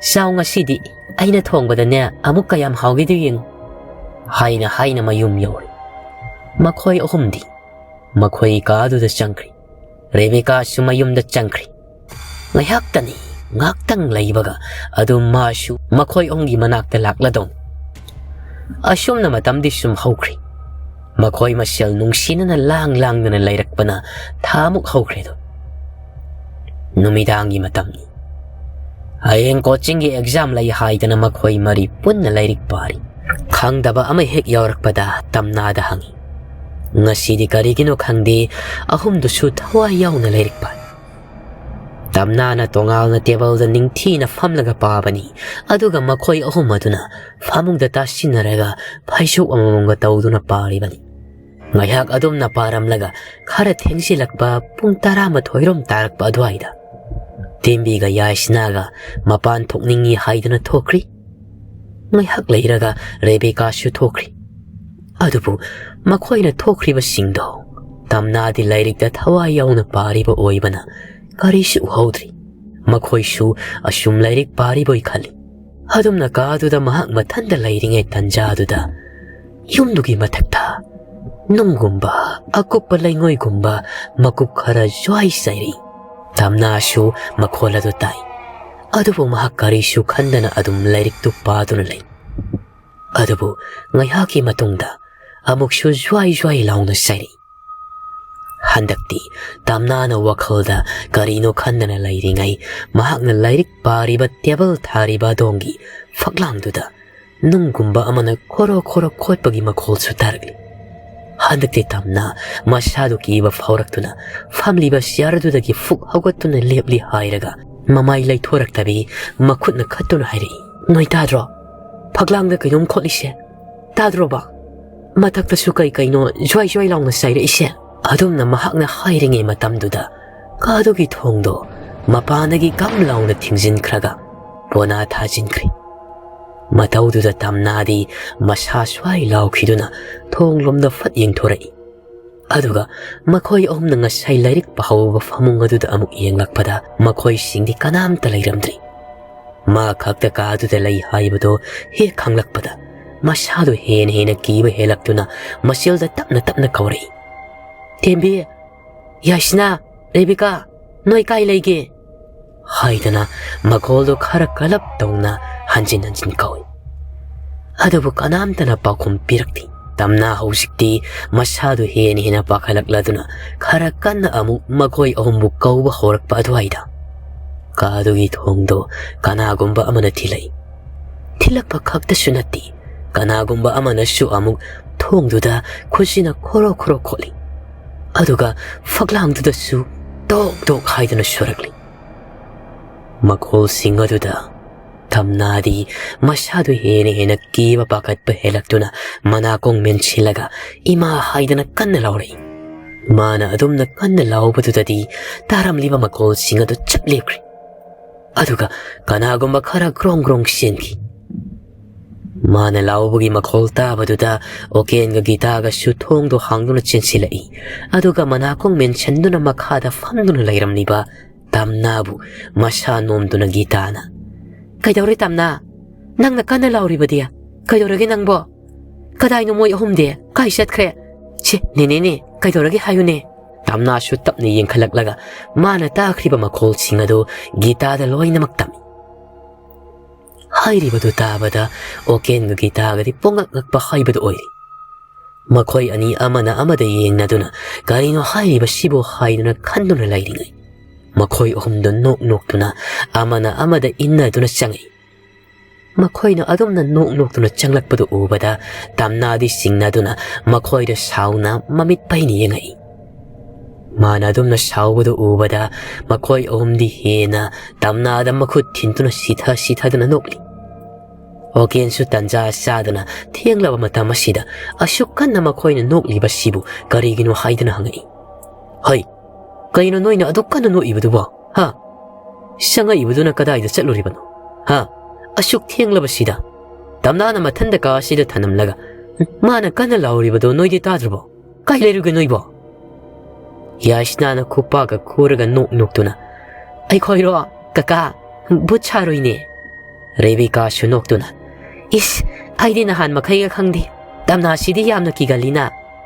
yashnaga tembiga na haiba summine aina thongda khosinaga kholibani yenguni papa aduga mana ne kannaga lawiba tembi su noklaga lai tamna di makhoi omda sauni yenglaga lairibani makhoina hairibadu tabada gitana is noi oirene ko ngasai tawriba sidia noi ko noi adumaina tawno yeng tamna si kidana mana ko ngamen silaga lairami mibu adu hangna ki hanba hangna bro noi ba adu su nungdang sida tawno ko matung adumaina tawno oken su haujik tada noktuna isa singdisia hai kreda mi lakna ba but sabaga hai kreba asengmuda thorak ladia noi nokni bako noi ne yamna hairaga ne film ama namthok sai bro ai director oigine asumna phagi amuk ta thoktuna makhoi masin wari sanaram laba matungda ngasidi rebeka su makhoi ga punna tum hauragi haidana lehori oken ga gita ga su tumuragi phasena tumina hairam nuna chatkre makhoi hek satkibaga tamnana thongdo thingsilaga saungna ahumduda ngang bahorei madi kharaga kiganbani ka hina kiruraba mali thenglaba matamgu oibanina madu khangdana yashnaga timbigana rebeka da haiduna makhoi om changdana tamnabu ki haliban asumna sum tamnana ngangba yaba ngangamlaga madi sauduna famungda kakhattuna hiptuna laikri ahumdu sukari mata khumdana yamna langjadaba magum famung amatangda makhoi om ina duna tumli kaduda famung ahum tharibani adubu famung amatangaduda makhoi om punna adum tumlibani ngaihak leiraga tamnadi lairik pabagi warabara khangdi nungaina tumthakri ma tumkhre he khangbaga makhoi ahumdo faisup na mamai mamit pum namak kupchinduna faisup manungdagi khi noi aduga rebeka na tapna hairi haigumdana tamnana ngasai lawrakpado aidi khangpre khanglurabani khangbro tembina ada lairingai da sunya madi masagi yamna kiganmani lairikti madi thengna dum pabani ado mathanda lehauba ki haidana aingonda adum sangalini aina ne yamna tumningba numitadi mana lairik pabado sangba tandana mapal thokuraga maningda mi ama lephauiga haijalini aduga ne mana kidana tumasi hairaknaba tawineba asi yamna kiganmani madi nungdangbu oiradi mathanda layu sungya yadi asumna tamnagi wari linaduna noktuna ngehak lairamlaga rebekana ado aidi but haisi thajadengo asengmagi leibro yamna khangningingo ado noidi khangbra asengmagi leisalo yasnana leina aikhoi pupudo amaibani mana hai buchi asengmadi lei hai aikhoina kaukthokpa yai hai kaubu kaukthuraba hekta thorei kai haingo rebekana yamna khangningna adudi aikhoi su kaukthokshira ai uningeba ai uninge yamna che moi masakto yamno uninge kaukthokse bai khoisho tembina moi pupudi lai kaukhoga su sanai haibani adu ki jadro noibo thoraga aikhoi loinamak hathradi kamai tawduiba yasnana halo yedudi pupuna haibada kaukthoi ba miduna haiba loinamak ili hai moidine moibu kaukthoi ba midudane kemta tawdi hai ado kaukthokshiro rebekana kaukthokse yaye hauji kaukthokshiro si lao kaukthokse hairaga phaijupto haidokna chatke taw ꯑꯗꯨꯕꯨ ꯃꯌꯥꯏ ꯊꯪꯂꯤꯕ ꯌꯥꯏꯁꯅꯥꯅ ꯃꯥꯕꯨ ꯐꯥꯔꯒ ꯍꯩ ꯉꯁꯤꯗꯤ ꯇꯧꯔꯔꯣꯏꯁꯤ ꯍꯌꯦꯡ ꯇꯧꯁꯤ ꯇꯦꯝꯕꯤꯅ ꯃꯟꯇ꯭ꯔ ꯁꯣꯜꯂꯒ ꯀꯧꯊꯣꯛꯀꯗꯕ ꯅꯠꯇ꯭ꯔꯣ ꯍꯦꯛꯇ ꯀꯧꯊꯣꯛ ꯌꯥꯕ꯭ꯔꯥ ꯍꯥꯏꯁꯤꯕꯣ ꯌꯥꯏꯁꯅꯥꯅ ꯃꯟꯇ꯭ꯔ ꯁꯣꯜꯂꯒ ꯀꯧꯊꯣꯛꯇꯣꯏꯅꯤ ꯑꯗꯣ ꯃꯟꯇ꯭ꯔꯗꯨꯗꯤ ꯑꯩꯉꯣꯟꯗ ꯂꯩꯌꯦ ꯍꯌꯦꯡ ꯍꯦꯛꯇ ꯀꯧꯊꯣꯛꯑꯒ ꯌꯦꯡꯁꯤ ꯊꯣꯔꯛꯄ꯭ꯔꯥ ꯊꯣꯔꯛꯇꯕ꯭ꯔꯥꯗꯣ ꯇꯦꯝꯕꯤꯅ ꯅꯪꯗꯤ ꯀꯥꯏꯗꯩ ꯃꯟꯇ꯭ꯔꯅꯣ ꯅꯣꯏ ꯄꯨꯄꯨꯗꯩꯔꯣ ꯌꯥꯏꯁꯅꯥꯅ ꯃꯥꯅꯦ ꯅꯍꯥꯟꯃꯨꯛ ꯑꯩꯈꯣꯏ ꯁꯥꯟꯅꯁꯦ ꯇꯧꯔꯝꯕꯗꯣ ꯑꯗꯨꯗ ꯇꯝꯅꯥꯅ ꯌꯥꯗꯗꯅ ꯀꯧꯊꯣꯛꯈꯤꯗꯕꯗꯣ ꯑꯗꯨꯗ ꯑꯩꯅꯅꯦ ꯇꯨꯃꯤꯟꯅ ꯄꯨꯄꯨꯒꯤ ꯂꯥꯏꯔꯤꯛꯇ ꯁꯤꯟꯗꯣꯛꯍꯧꯕꯒꯤ ꯌꯥꯎꯏ ꯑꯩꯒꯤ ꯅꯣꯠꯕꯨꯛꯇ ꯍꯌꯦꯡ ꯇꯧꯁꯤ ꯑꯗꯨ ꯇꯝꯅꯥꯗꯗꯤ ꯍꯥꯏꯔꯨꯅꯨꯀꯣ ꯃꯥꯗꯤ ꯌꯥꯔꯛꯑꯣꯏ ꯅꯍꯥꯟꯃꯨꯛꯁꯨ ꯕꯨꯠꯇꯣ ꯍꯦꯛ ꯀꯧꯊꯣꯛꯄꯗ ꯄꯨꯄꯨꯗ ꯍꯥꯏꯗꯣꯛꯀꯅꯤ ꯀꯥꯏꯅ ꯇꯧꯔꯛꯏꯅꯤ ꯑꯗꯨꯅꯅꯦ ꯑꯩ ꯀꯤꯗꯅ ꯀꯧꯊꯣꯛꯈꯤꯗ꯭ꯔꯕꯅꯤ ꯑꯗꯣ ꯀꯔꯤꯒꯨꯝꯕ ꯊꯣꯔꯛꯑꯗꯤ ꯀꯩꯗꯧꯁꯤ ꯍꯥꯏꯅꯣ ꯔꯦꯕꯤꯀꯥꯅ ꯑꯩꯗꯤ ꯈꯪꯗꯦ ꯑꯗꯣ ꯃꯁꯛꯇꯣ ꯌꯥꯝꯅ ꯌꯦꯡꯅꯤꯡꯉꯦ ꯑꯩꯗꯤ ꯇꯦꯝꯕꯤꯅ ꯑꯩꯗꯤ ꯑꯦꯛꯖꯥꯝ ꯄꯥꯁ ꯇꯧꯍꯟꯕꯤꯌꯨ ꯍꯥꯏꯅꯤ ꯍꯟꯗꯛ ꯑꯩ ꯃꯦꯇ꯭ꯔꯤꯛ ꯊꯥꯅꯤ ꯈꯟꯕꯗꯅꯦ ꯋꯥꯈꯜꯒꯁꯤ ꯆꯥꯏꯔꯕꯅꯤ ꯔꯦꯕꯤꯀꯥꯅ ꯌꯥꯏ ꯌꯥꯏ ꯑꯩꯁꯨꯅꯦ ꯄꯥꯁ ꯇꯧꯍꯟꯕꯤꯌꯨ ꯍꯥꯏꯒꯦ ꯌꯥꯏꯁꯅꯥꯁꯨ ꯑꯗꯨꯗꯤ ꯑꯩꯈꯣꯏ ꯄꯥꯁ ꯇꯧꯍꯟꯕꯤꯌꯨ ꯍꯥꯏꯔꯁꯦ ꯃꯣꯏꯗꯤ ꯂꯥꯏꯅꯅꯦ ꯂꯣꯏꯅꯃꯛ ꯉꯝꯅꯤ ꯊꯣꯔꯛꯑꯗꯤꯅꯦ ꯍꯥꯏꯔꯅꯤ ꯀꯩꯒꯨꯝꯕ ꯊꯣꯔꯛꯇ꯭ꯔꯗꯤ ꯇꯝꯅꯥꯗ ꯍꯥꯏꯁꯤ ꯃꯥꯅ ꯌꯥꯝ ꯀꯤꯒꯜꯂꯤꯁꯦ ꯕꯨꯠ ꯂꯩꯇꯦ ꯀꯤꯒꯅꯨ ꯍꯥꯏꯗꯣꯏꯕ ꯑꯁꯨꯝꯅ ꯃꯈꯣꯏ ꯋꯥꯔꯤ ꯁꯥꯟꯅꯗꯨꯅ ꯂꯩꯔꯝꯂꯒ ꯇꯨꯝꯅꯤꯡꯂꯛꯂꯕ ꯃꯥꯜꯂꯤ ꯃꯊꯪ ꯂꯣꯏꯅꯃꯛ ꯇꯨꯝꯅꯈ꯭ꯔꯤ ꯅꯣꯡꯉꯥꯜꯂꯤ ꯉꯔꯥꯡ ꯁꯥꯎꯅꯈ꯭ꯔꯕꯁꯨ ꯇꯝꯅꯥ ꯉꯁꯤꯗꯤ ꯀꯔꯤꯁꯨ ꯁꯥꯎꯕ ꯇꯧꯗꯦ ꯀꯨꯏꯅ ꯇꯤꯟꯅꯔꯛꯂꯕ ꯑꯣꯏꯕꯅ ꯑꯁꯨꯝꯅ ꯃꯉꯣꯟꯗ ꯃꯈꯣꯏꯅ ꯀꯤꯍꯟꯕꯁꯤ ꯃꯁꯤꯅ ꯑꯍꯥꯟꯕ ꯅꯠꯇꯦ ꯑꯗꯨꯅ ꯃꯥ ꯍꯦꯟꯅ ꯈꯟꯖꯤꯜꯂꯨꯗꯦ ꯑꯗꯨꯕꯨ ꯃꯈꯣꯏꯅ ꯑꯁꯨꯝꯅ ꯃꯉꯣꯟꯗ ꯍꯦꯛ ꯀꯤꯍꯜꯂꯦ ꯈꯪꯂꯕꯁꯨ ꯃꯥꯗꯤ ꯀꯤꯒꯟꯕꯅꯤꯅ ꯍꯦꯛꯇꯃꯛ ꯃꯈꯣꯏꯅ ꯍꯦꯛ ꯀꯤꯍꯜꯂꯤꯕ ꯈꯨꯗꯤꯡꯒꯤ ꯀꯤꯔꯤꯕꯅꯤ ꯅꯨꯃꯤꯠꯇꯨꯃꯁꯨ ꯃꯍꯧꯁꯥꯒꯤ ꯃꯍꯧꯁꯥ ꯃꯈꯣꯏ ꯂꯣꯏꯅꯃꯛ ꯀꯣꯆꯤꯡ ꯄꯨꯟꯅ ꯆꯠꯃꯤꯟꯅꯩ ꯉꯁꯤꯒꯤ ꯑꯦꯛꯖꯥꯝꯗꯨꯁꯨ ꯇꯝꯅꯥꯗꯤ ꯑꯗꯨꯃꯛ ꯅꯨꯡꯉꯥꯏꯅ ꯐꯖꯅ ꯇꯧꯔꯝꯃꯤ ꯑꯗꯨꯕు ꯃꯈꯣꯏ ꯑꯍꯨꯝꯗꯨꯗꯤ ꯇꯝꯅꯥꯗꯒꯤ ꯂꯣꯏꯅꯃꯛ ꯁꯤꯟꯗꯨꯅ ꯏꯔꯝꯂꯤꯕꯅꯤ ꯃꯈꯣꯏ ꯃꯔꯤꯒꯤ ꯑꯟꯁꯔꯁꯦ ꯆꯞ ꯂꯣꯏꯅꯃꯛ ꯃꯥꯟꯅꯔꯝꯂꯗꯕꯅꯤ ꯑꯁꯨꯝꯅ ꯃꯇꯝꯗꯤ ꯁꯨꯝ ꯍꯧꯈ꯭ꯔꯤ ꯅꯨꯃꯤꯠ ꯇꯥꯔꯤ ꯉꯁꯤꯗꯤ ꯆꯥꯛꯉꯟ ꯊꯣꯡꯗꯨꯅ ꯆꯥꯊꯣꯛꯂꯤ ꯑꯗꯨꯒ ꯃꯁꯥ ꯃꯁꯥꯒꯤ ꯊꯣꯛꯄ ꯂꯥꯏꯔꯤꯛ ꯄꯥꯅꯔꯤ ꯔꯦꯕꯦꯀꯥꯁꯨ ꯃꯌꯨꯝꯗ ꯁꯨꯡꯇꯨꯝ ꯇꯨꯝꯗ꯭ꯔꯕꯅꯤ ꯑꯗꯨꯅ ꯃꯈꯣꯏ ꯃꯔꯤꯁꯦ ꯊꯥꯗꯣꯛꯅꯗ꯭ꯔꯦ ꯑꯗꯨꯝ ꯄꯨꯟꯅ ꯂꯩꯃꯤꯟꯅꯩ ꯃꯇꯝꯗꯤ ꯑꯁꯨꯝ ꯇꯞꯅ ꯍꯧꯖꯤꯟꯈꯤꯗꯨꯅ ꯍꯧꯖꯤꯛꯇꯤ ꯑꯍꯤꯡꯒꯤ ꯄꯨꯡ 11:30 ꯇꯥꯁꯤꯜꯂꯛꯂꯤ ꯇꯦꯝꯕꯤꯅ ꯇꯨꯝꯃꯁꯤꯕ ꯌꯥꯝꯅ ꯊꯦꯡꯉꯦꯕ ꯄꯨꯡ 12 ꯇꯥꯗꯧꯔꯦꯁꯤ ꯇꯨꯝꯃꯁꯤ ꯊꯦꯡꯖꯤꯜꯂꯛꯂꯕꯗꯨꯗꯗꯤ ꯇꯝꯅꯥꯁꯨ ꯃꯈꯣꯏ ꯇꯨꯝꯅꯤꯡꯂꯝꯂꯒꯅꯤ ꯈꯟꯗꯨꯅ ꯍꯥꯏꯔꯛꯏ ꯍꯣꯏ ꯇꯨꯝꯃꯁꯤ ꯊꯦꯡ ꯂꯩꯔꯝꯃꯤ ꯁꯤ ꯍꯥꯏꯔꯝꯗꯨꯅ ꯂꯥꯏꯔꯤꯛꯁꯤꯡꯗꯣ ꯃꯐꯝ ꯆꯥꯅ ꯂꯣꯏꯁꯤꯜꯂꯝꯂꯒ ꯃꯥꯒꯤ ꯐꯃꯨꯡꯗ ꯀꯥꯈ꯭ꯔꯤ ꯑꯗꯨꯒ ꯑꯃꯨꯛ ꯃꯈꯣꯏ ꯑꯍꯨꯝꯗ ꯌꯦꯡꯗꯨꯅ ꯅꯣꯏ ꯑꯃ ꯑꯩꯒ ꯇꯨꯃꯤꯟꯅꯁꯤ ꯂꯥꯛꯑꯣ ꯐꯃꯨꯡ ꯑꯃꯁꯤꯗꯅ ꯀꯅꯥꯝꯇ ꯇꯨꯝꯕꯤꯗꯦ ꯑꯗꯨꯏ ꯐꯃꯨꯡꯗꯨꯗꯅꯦ ꯅꯣꯏ ꯑꯍꯨꯝ ꯄꯨꯟꯅ ꯇꯨꯝꯃꯤꯗꯣ ꯆꯤꯟꯗ꯭ꯔꯣ ꯂꯥꯛꯑꯣ ꯑꯁꯤꯗ ꯑꯩꯒ ꯑꯃ ꯇꯨꯃꯤꯟꯅꯁꯤ ꯍꯥꯏꯗꯨꯅ ꯃꯍꯥꯛꯅ ꯍꯟꯖꯤꯟ ꯍꯥꯏꯔꯝꯃꯤ ꯑꯗꯨꯕꯨ ꯃꯈꯣꯏ ꯑꯍꯨꯝꯗꯨꯗꯤ ꯃꯥꯅ ꯑꯗꯨꯝꯅ ꯇꯨꯃꯤꯟꯅꯁꯤ ꯍꯥꯏꯔꯛꯄꯗꯨꯗ ꯍꯣꯔꯦꯟ ꯃꯈꯣꯏꯅ ꯇꯧꯒꯦ ꯈꯜꯂꯤꯕꯗꯨꯒ ꯌꯥꯔꯔꯣꯏ ꯈꯟꯗꯨꯅ ꯌꯥꯏꯁꯅꯥꯅ ꯑꯩ ꯏꯊꯟꯇ ꯇꯨꯝꯃꯒꯦ ꯉꯁꯤꯗꯤ ꯅꯪꯗꯤꯅꯦ ꯃꯤꯒ ꯇꯨꯃꯤꯟꯅꯕꯗ ꯈꯤꯇꯪ ꯂꯦꯡꯕ ꯌꯥꯗꯕꯅꯤ ꯃꯤꯀꯞ ꯌꯥꯝꯅ ꯊꯣꯛꯀꯟꯕꯅꯤ ꯑꯗꯨꯅꯅꯦ ꯃꯣꯏ ꯑꯅꯤ ꯑꯁꯤꯗ ꯇꯨꯝꯖꯔꯁꯤꯅꯨ ꯑꯩꯅ ꯐꯃꯨꯡ ꯑꯃꯁꯤꯗ ꯏꯊꯟꯇ ꯇꯨꯝꯃꯒꯦ ꯇꯦꯝꯕꯤꯅ ꯍꯣꯏ ꯐꯔꯦꯁꯦ ꯇꯨꯝꯃꯣ ꯃꯩꯁꯦ ꯃꯨꯊꯠꯂꯨꯔꯣꯆꯣ ꯉꯥꯜꯂꯒꯗꯤꯅꯦ ꯇꯨꯝꯕ ꯌꯥꯔꯔꯣꯏ ꯇꯝꯅꯥꯅ ꯑꯃꯗꯤ ꯊꯥꯜꯂꯣ ꯏꯃꯝꯃꯝꯕꯗꯣ ꯑꯩ ꯀꯤꯖꯩꯌꯦꯕ ꯑꯁꯨꯝꯅ ꯍꯥꯏꯗꯅ ꯑꯃꯗꯤ ꯊꯥꯜꯂꯤ ꯑꯗꯨꯒ ꯃꯈꯣꯏꯁꯤꯡꯗꯣ ꯐꯩꯖꯨꯞ ꯆꯤꯡꯈꯠꯅꯗꯨꯅ ꯂꯩꯔꯤ ꯃꯈꯣꯏ ꯑꯍꯨꯝꯗꯤ ꯉꯁꯥꯏꯗꯒꯤ ꯉꯔꯥꯡ ꯃꯈꯣꯏꯅ ꯕꯨꯠ ꯀꯧꯊꯣꯛꯁꯤ ꯍꯥꯏꯅꯈꯤꯕꯗꯨꯒꯤ ꯋꯥꯈꯜꯗ ꯂꯩꯅꯔꯤꯕꯅꯤ ꯑꯗꯨꯅ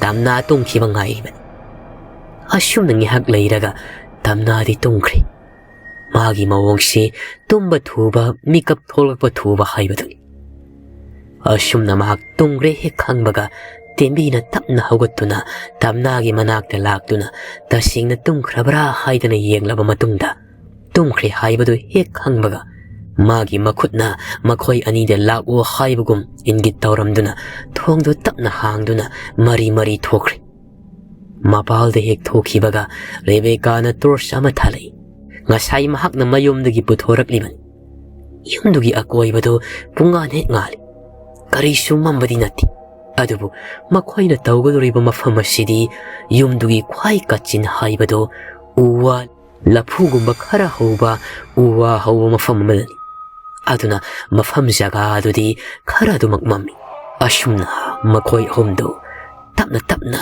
ꯈꯣꯡꯊꯥꯡꯗꯣ ꯀꯅꯥ ꯇꯥꯈꯤꯅꯤ ꯃꯇꯥꯒꯨꯝ ꯊꯥꯡꯗꯨꯅ ꯁꯨꯝ ꯂꯥꯛꯄꯅ ꯃꯈꯣꯏꯅ ꯍꯥꯏꯅꯈꯤꯕ ꯃꯐꯝ ꯑꯗꯨ ꯌꯧꯔꯛꯂꯤ ꯃꯐꯝꯗꯨ ꯌꯧꯕꯗ ꯌꯥꯏꯁꯅꯥꯅ ꯁꯤꯗ ꯆꯞ ꯆꯥꯔꯦꯅꯦ ꯀꯅꯥꯝꯇ ꯎꯔꯔꯣꯏ ꯇꯦꯝꯕꯤꯅ ꯀꯅꯥꯝꯇ ꯎꯔꯔꯣꯏ ꯑꯍꯤꯡꯁꯤꯗ ꯀꯅꯥꯝꯇꯕꯨ ꯂꯩꯇꯦ ꯑꯩꯗꯤꯅꯦꯀꯣ ꯀꯤꯀꯣ ꯑꯁꯦꯡꯕꯒꯤ ꯊꯣꯔꯛꯑꯗꯤ ꯀꯤ ꯍꯥꯏꯔꯤꯁꯤꯅꯤꯀꯣ ꯑꯩꯗꯤ ꯔꯦꯕꯦꯀꯥꯅ ꯑꯁ ꯀꯤꯅꯨꯍꯦ ꯀꯩ ꯀꯤꯅꯤꯡꯉꯥꯏ ꯂꯩꯒꯦ ꯌꯥꯏꯁꯅꯥꯅ ꯍꯥꯏꯗꯨꯗꯤ ꯀꯧꯊꯣꯛꯏꯕ ꯃꯤꯗꯨꯗꯗꯤ ꯀꯩꯝꯇ ꯇꯧꯗꯦꯅ ꯇꯦꯝꯕꯤꯅ ꯑꯗꯣ ꯑꯩꯈꯣꯏ ꯑꯍꯨꯝꯅ ꯀꯧꯊꯣꯛꯀꯗꯕꯗꯤ ꯅꯠꯇꯦꯗꯅ ꯌꯥꯏꯁꯅꯥ ꯃꯊꯟꯇꯅ ꯀꯧꯊꯣꯛꯇꯣꯏꯅꯤ ꯑꯗꯨꯅ ꯀꯤꯌꯦꯕ ꯌꯥꯏꯁꯅꯥꯅ ꯑꯁ ꯌꯥꯔꯦ ꯋꯥꯔꯤ ꯑꯣꯏꯅ ꯁꯥ ꯂꯩꯔꯤꯁꯦ ꯐꯠ ꯐꯠ ꯇꯧꯁꯤꯁꯦ ꯄꯨꯡꯕ ꯀꯌꯥ ꯇꯥꯔꯒꯦ ꯇꯦꯝꯕꯤꯅ ꯃꯥꯅ ꯁꯤꯔꯤꯕ ꯒꯥꯔꯤꯗꯨꯗ ꯌꯦꯡꯗꯨꯅ ꯄꯨꯡ 12:02 ꯆꯠꯂꯤ ꯌꯥꯏꯁꯅꯥꯅ ꯑꯣ ꯂꯥꯛꯑꯣ ꯑꯗꯨꯗꯤ ꯁꯦ ꯑꯩꯈꯣꯏ ꯑꯍꯨꯝ ꯁꯤꯗ ꯐꯝꯃꯁꯤ ꯂꯥꯛꯑꯣ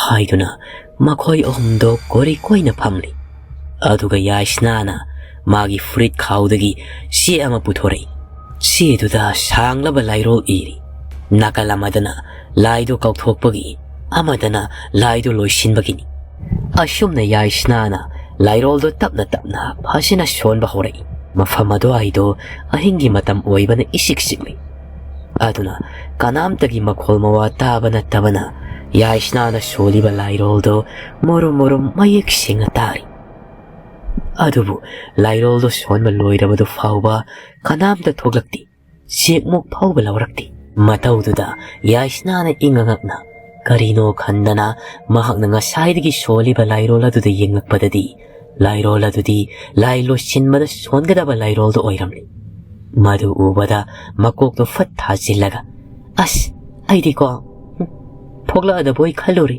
ꯑꯗꯨꯒꯗꯤ ꯂꯥꯏꯔꯣꯜꯁꯤ ꯑꯣꯟꯅꯔꯒ ꯂꯩꯔꯝꯂꯦꯅꯦ ꯑꯁꯤ ꯍꯥꯏꯗꯨꯅ ꯑꯇꯣꯞꯄ ꯂꯩꯃꯥꯏ ꯑꯃꯗꯣ ꯐꯥꯛꯇꯣꯛꯇꯨꯅ ꯃꯀꯣꯛꯇꯒꯤ ꯐꯖꯅ ꯄꯥꯕ ꯍꯧꯔꯛꯏ ꯃꯥꯒꯤ ꯃꯑꯣꯡꯗꯨꯗ ꯇꯦꯝꯕꯤꯒ ꯔꯦꯕꯤꯀꯥꯒꯗꯤ ꯀꯤꯕꯗꯤ ꯂꯥꯏꯔꯗꯅ ꯅꯣꯛꯅꯤꯡꯕ ꯍꯥꯏꯕꯗꯨ ꯂꯣꯏꯔꯕꯅꯤ ꯑꯗꯨꯕꯨ ꯅꯣꯛꯇꯦ ꯌꯥꯏꯁꯅꯥꯅ ꯇꯧꯔꯤꯕꯗꯨ ꯃꯃꯤꯠ ꯀꯨꯞꯇꯅ ꯌꯦꯡꯗꯨꯅ ꯂꯩ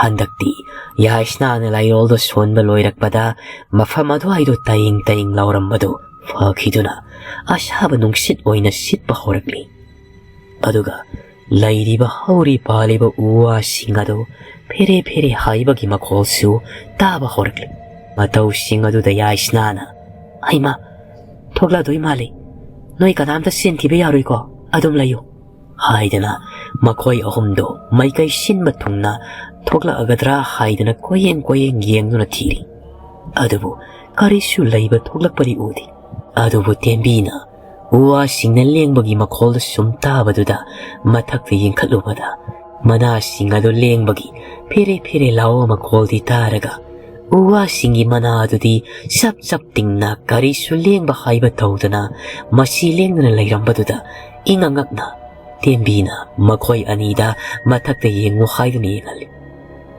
ꯑꯗꯨꯝꯅ ꯃꯈꯣꯏ ꯑꯍꯨꯝꯃꯛꯅ ꯌꯦꯡꯈꯠꯄꯗꯨꯗ ꯃꯨꯁꯤꯟ ꯃꯨꯕ ꯃꯤꯒꯤ ꯁꯕꯥꯟ ꯃꯥꯟꯕ ꯑꯃꯅ ꯃꯁꯥ ꯇꯥꯁꯤꯟꯗꯨꯅ ꯎ ꯑꯗꯨꯗꯒꯤ ꯅꯞꯇꯨꯅ ꯀꯨꯝꯊꯔꯛꯂꯤꯕꯗꯨ ꯎꯔꯦ ꯃꯗꯨ ꯍꯦꯛ ꯎꯕꯗ ꯑꯍꯨꯝ ꯑꯗꯨ ꯀꯤꯗꯨꯅ ꯂꯥꯎꯒꯗ꯭ꯔꯥ ꯍꯥꯏꯔꯒ ꯃꯁꯤ ꯂꯦꯡꯗ ꯋꯥ ꯑꯃꯇ ꯉꯥꯡꯅꯗꯅ ꯃꯈꯣꯏꯅ ꯎꯔꯤꯕ ꯃꯃꯤ ꯑꯗꯨꯗ ꯌꯦꯡꯗꯨꯅ ꯂꯩꯔꯤ ꯃꯃꯤ ꯑꯗꯨꯗꯤ ꯑꯁꯨꯝ ꯀꯨꯝꯊꯔꯛꯄꯅ ꯃꯈꯥꯗ ꯌꯧꯔꯤ ꯂꯩꯃꯥꯏ ꯍꯦꯛ ꯌꯧꯔꯛꯄꯒ ꯀꯣꯟꯁꯤꯜ ꯑꯃ ꯃꯁꯥꯗꯨ ꯊꯦꯛꯀꯠꯂꯛꯇꯨꯅ ꯖꯔ ꯋꯥꯡꯈꯠꯂꯛꯏ ꯑꯗꯨꯒ ꯆꯞ ꯌꯨꯡꯕ ꯃꯈꯩ ꯂꯦꯞꯇꯨꯅ ꯂꯩꯈ꯭ꯔꯤ ꯑꯃꯝꯕ ꯃꯔꯛ ꯑꯗꯨꯗ ꯊꯣꯔꯛꯂꯤꯕ ꯕꯨꯠꯇꯨꯒꯤ ꯃꯁꯛ ꯑꯃꯠꯇ ꯍꯦꯛ ꯎꯗꯦ ꯃꯨꯁꯤꯟ ꯍꯦꯛ ꯃꯨꯏ ꯑꯗꯨꯕꯨ ꯃꯤꯑꯣꯏꯕꯒꯤ ꯁꯕꯥꯅꯤ ꯃꯈꯨꯠ ꯃꯁꯥꯗꯨ ꯆꯨꯝꯅ ꯑꯃꯠꯇ ꯄꯥꯟꯗꯦ ꯃꯐꯝ ꯑꯣꯟꯅꯅ ꯂꯩꯊꯦꯛꯇꯨꯅ ꯄꯥꯟꯕꯒꯨꯝ ꯇꯧꯏ ꯃꯁꯥꯗꯨꯁꯨ ꯄꯥꯇ꯭ꯔꯤꯛ ꯍꯦꯛ ꯄꯥꯔꯒ ꯋꯥꯡꯂꯤꯕꯅꯤ ꯃꯥꯒꯤ ꯎꯔꯤꯕ ꯍꯥꯏꯕꯕꯨ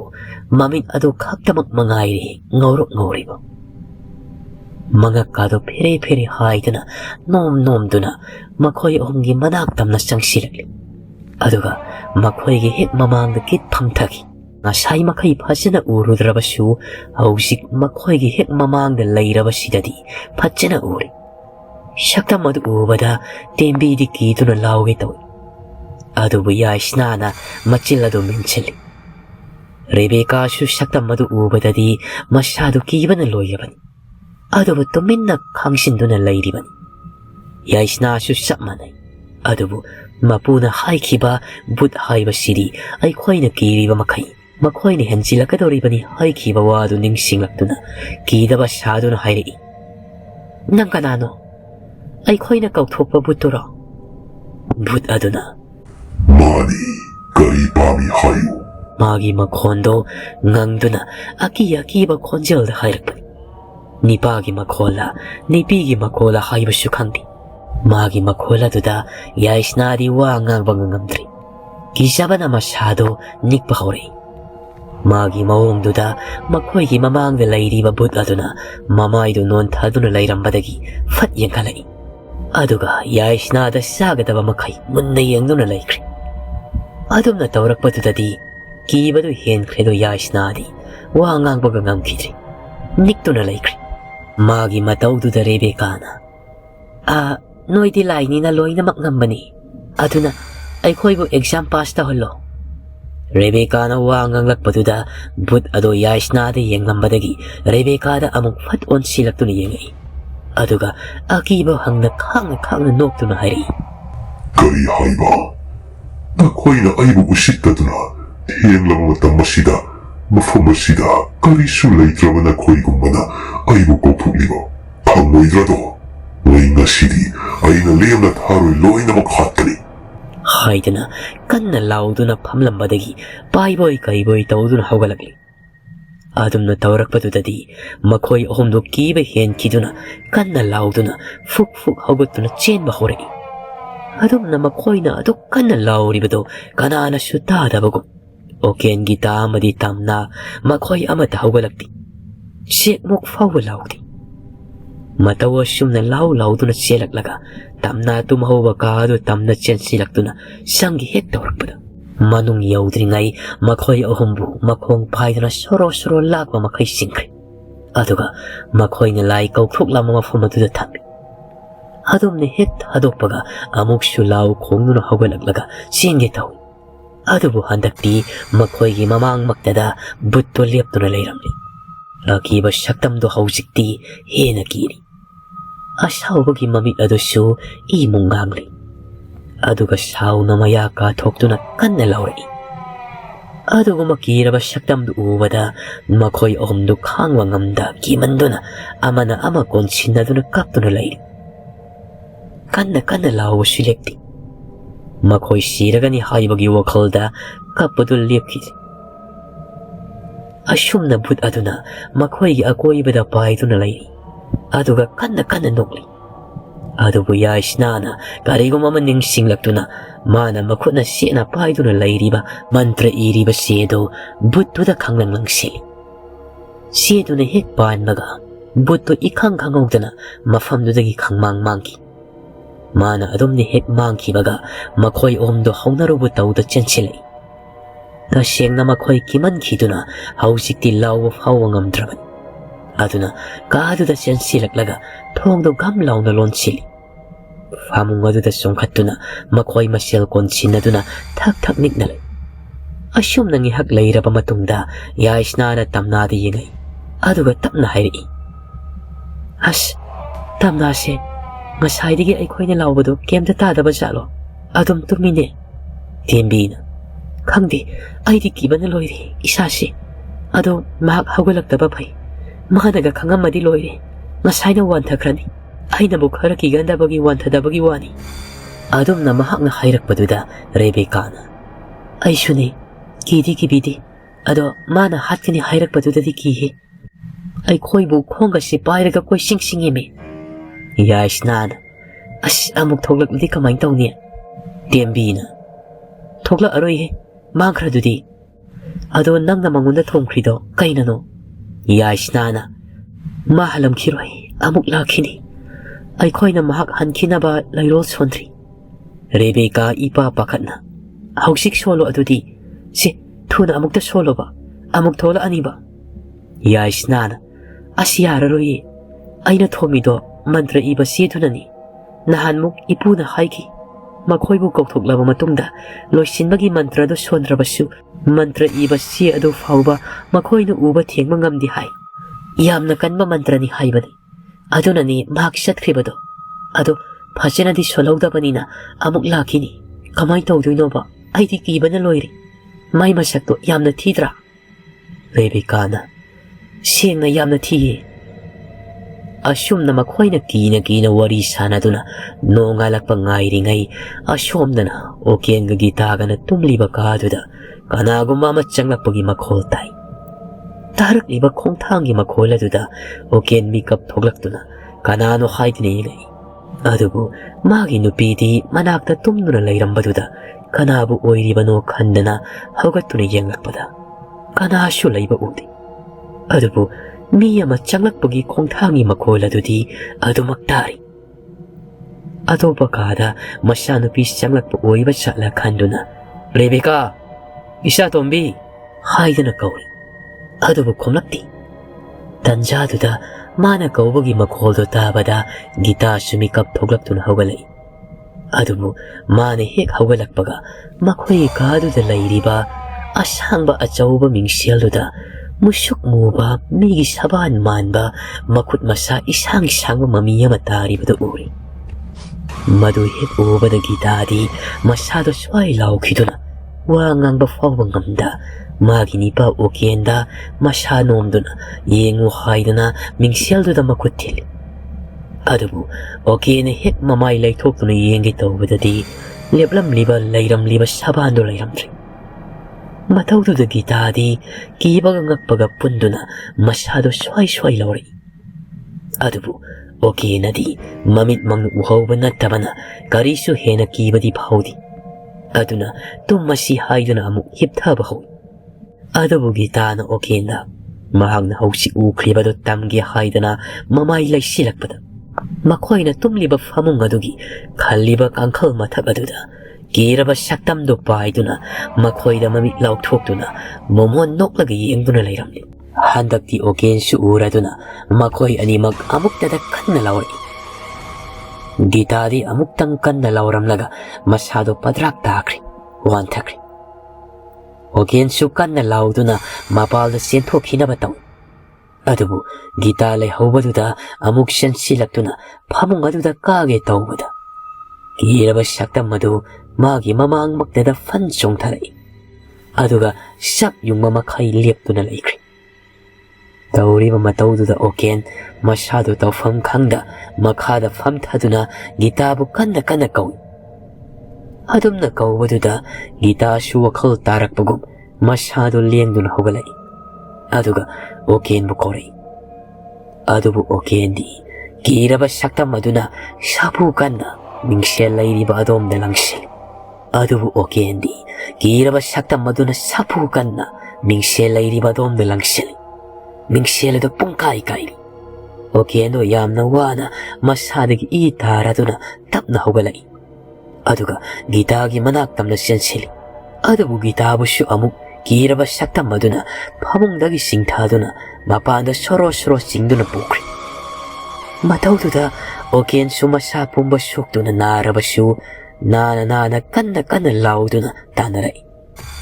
Wangkraba istiara singaduda Gitabu sapu kanna singthaduna pukraga mamang thong lairibadu hek yorakbada top thadaduna thanam.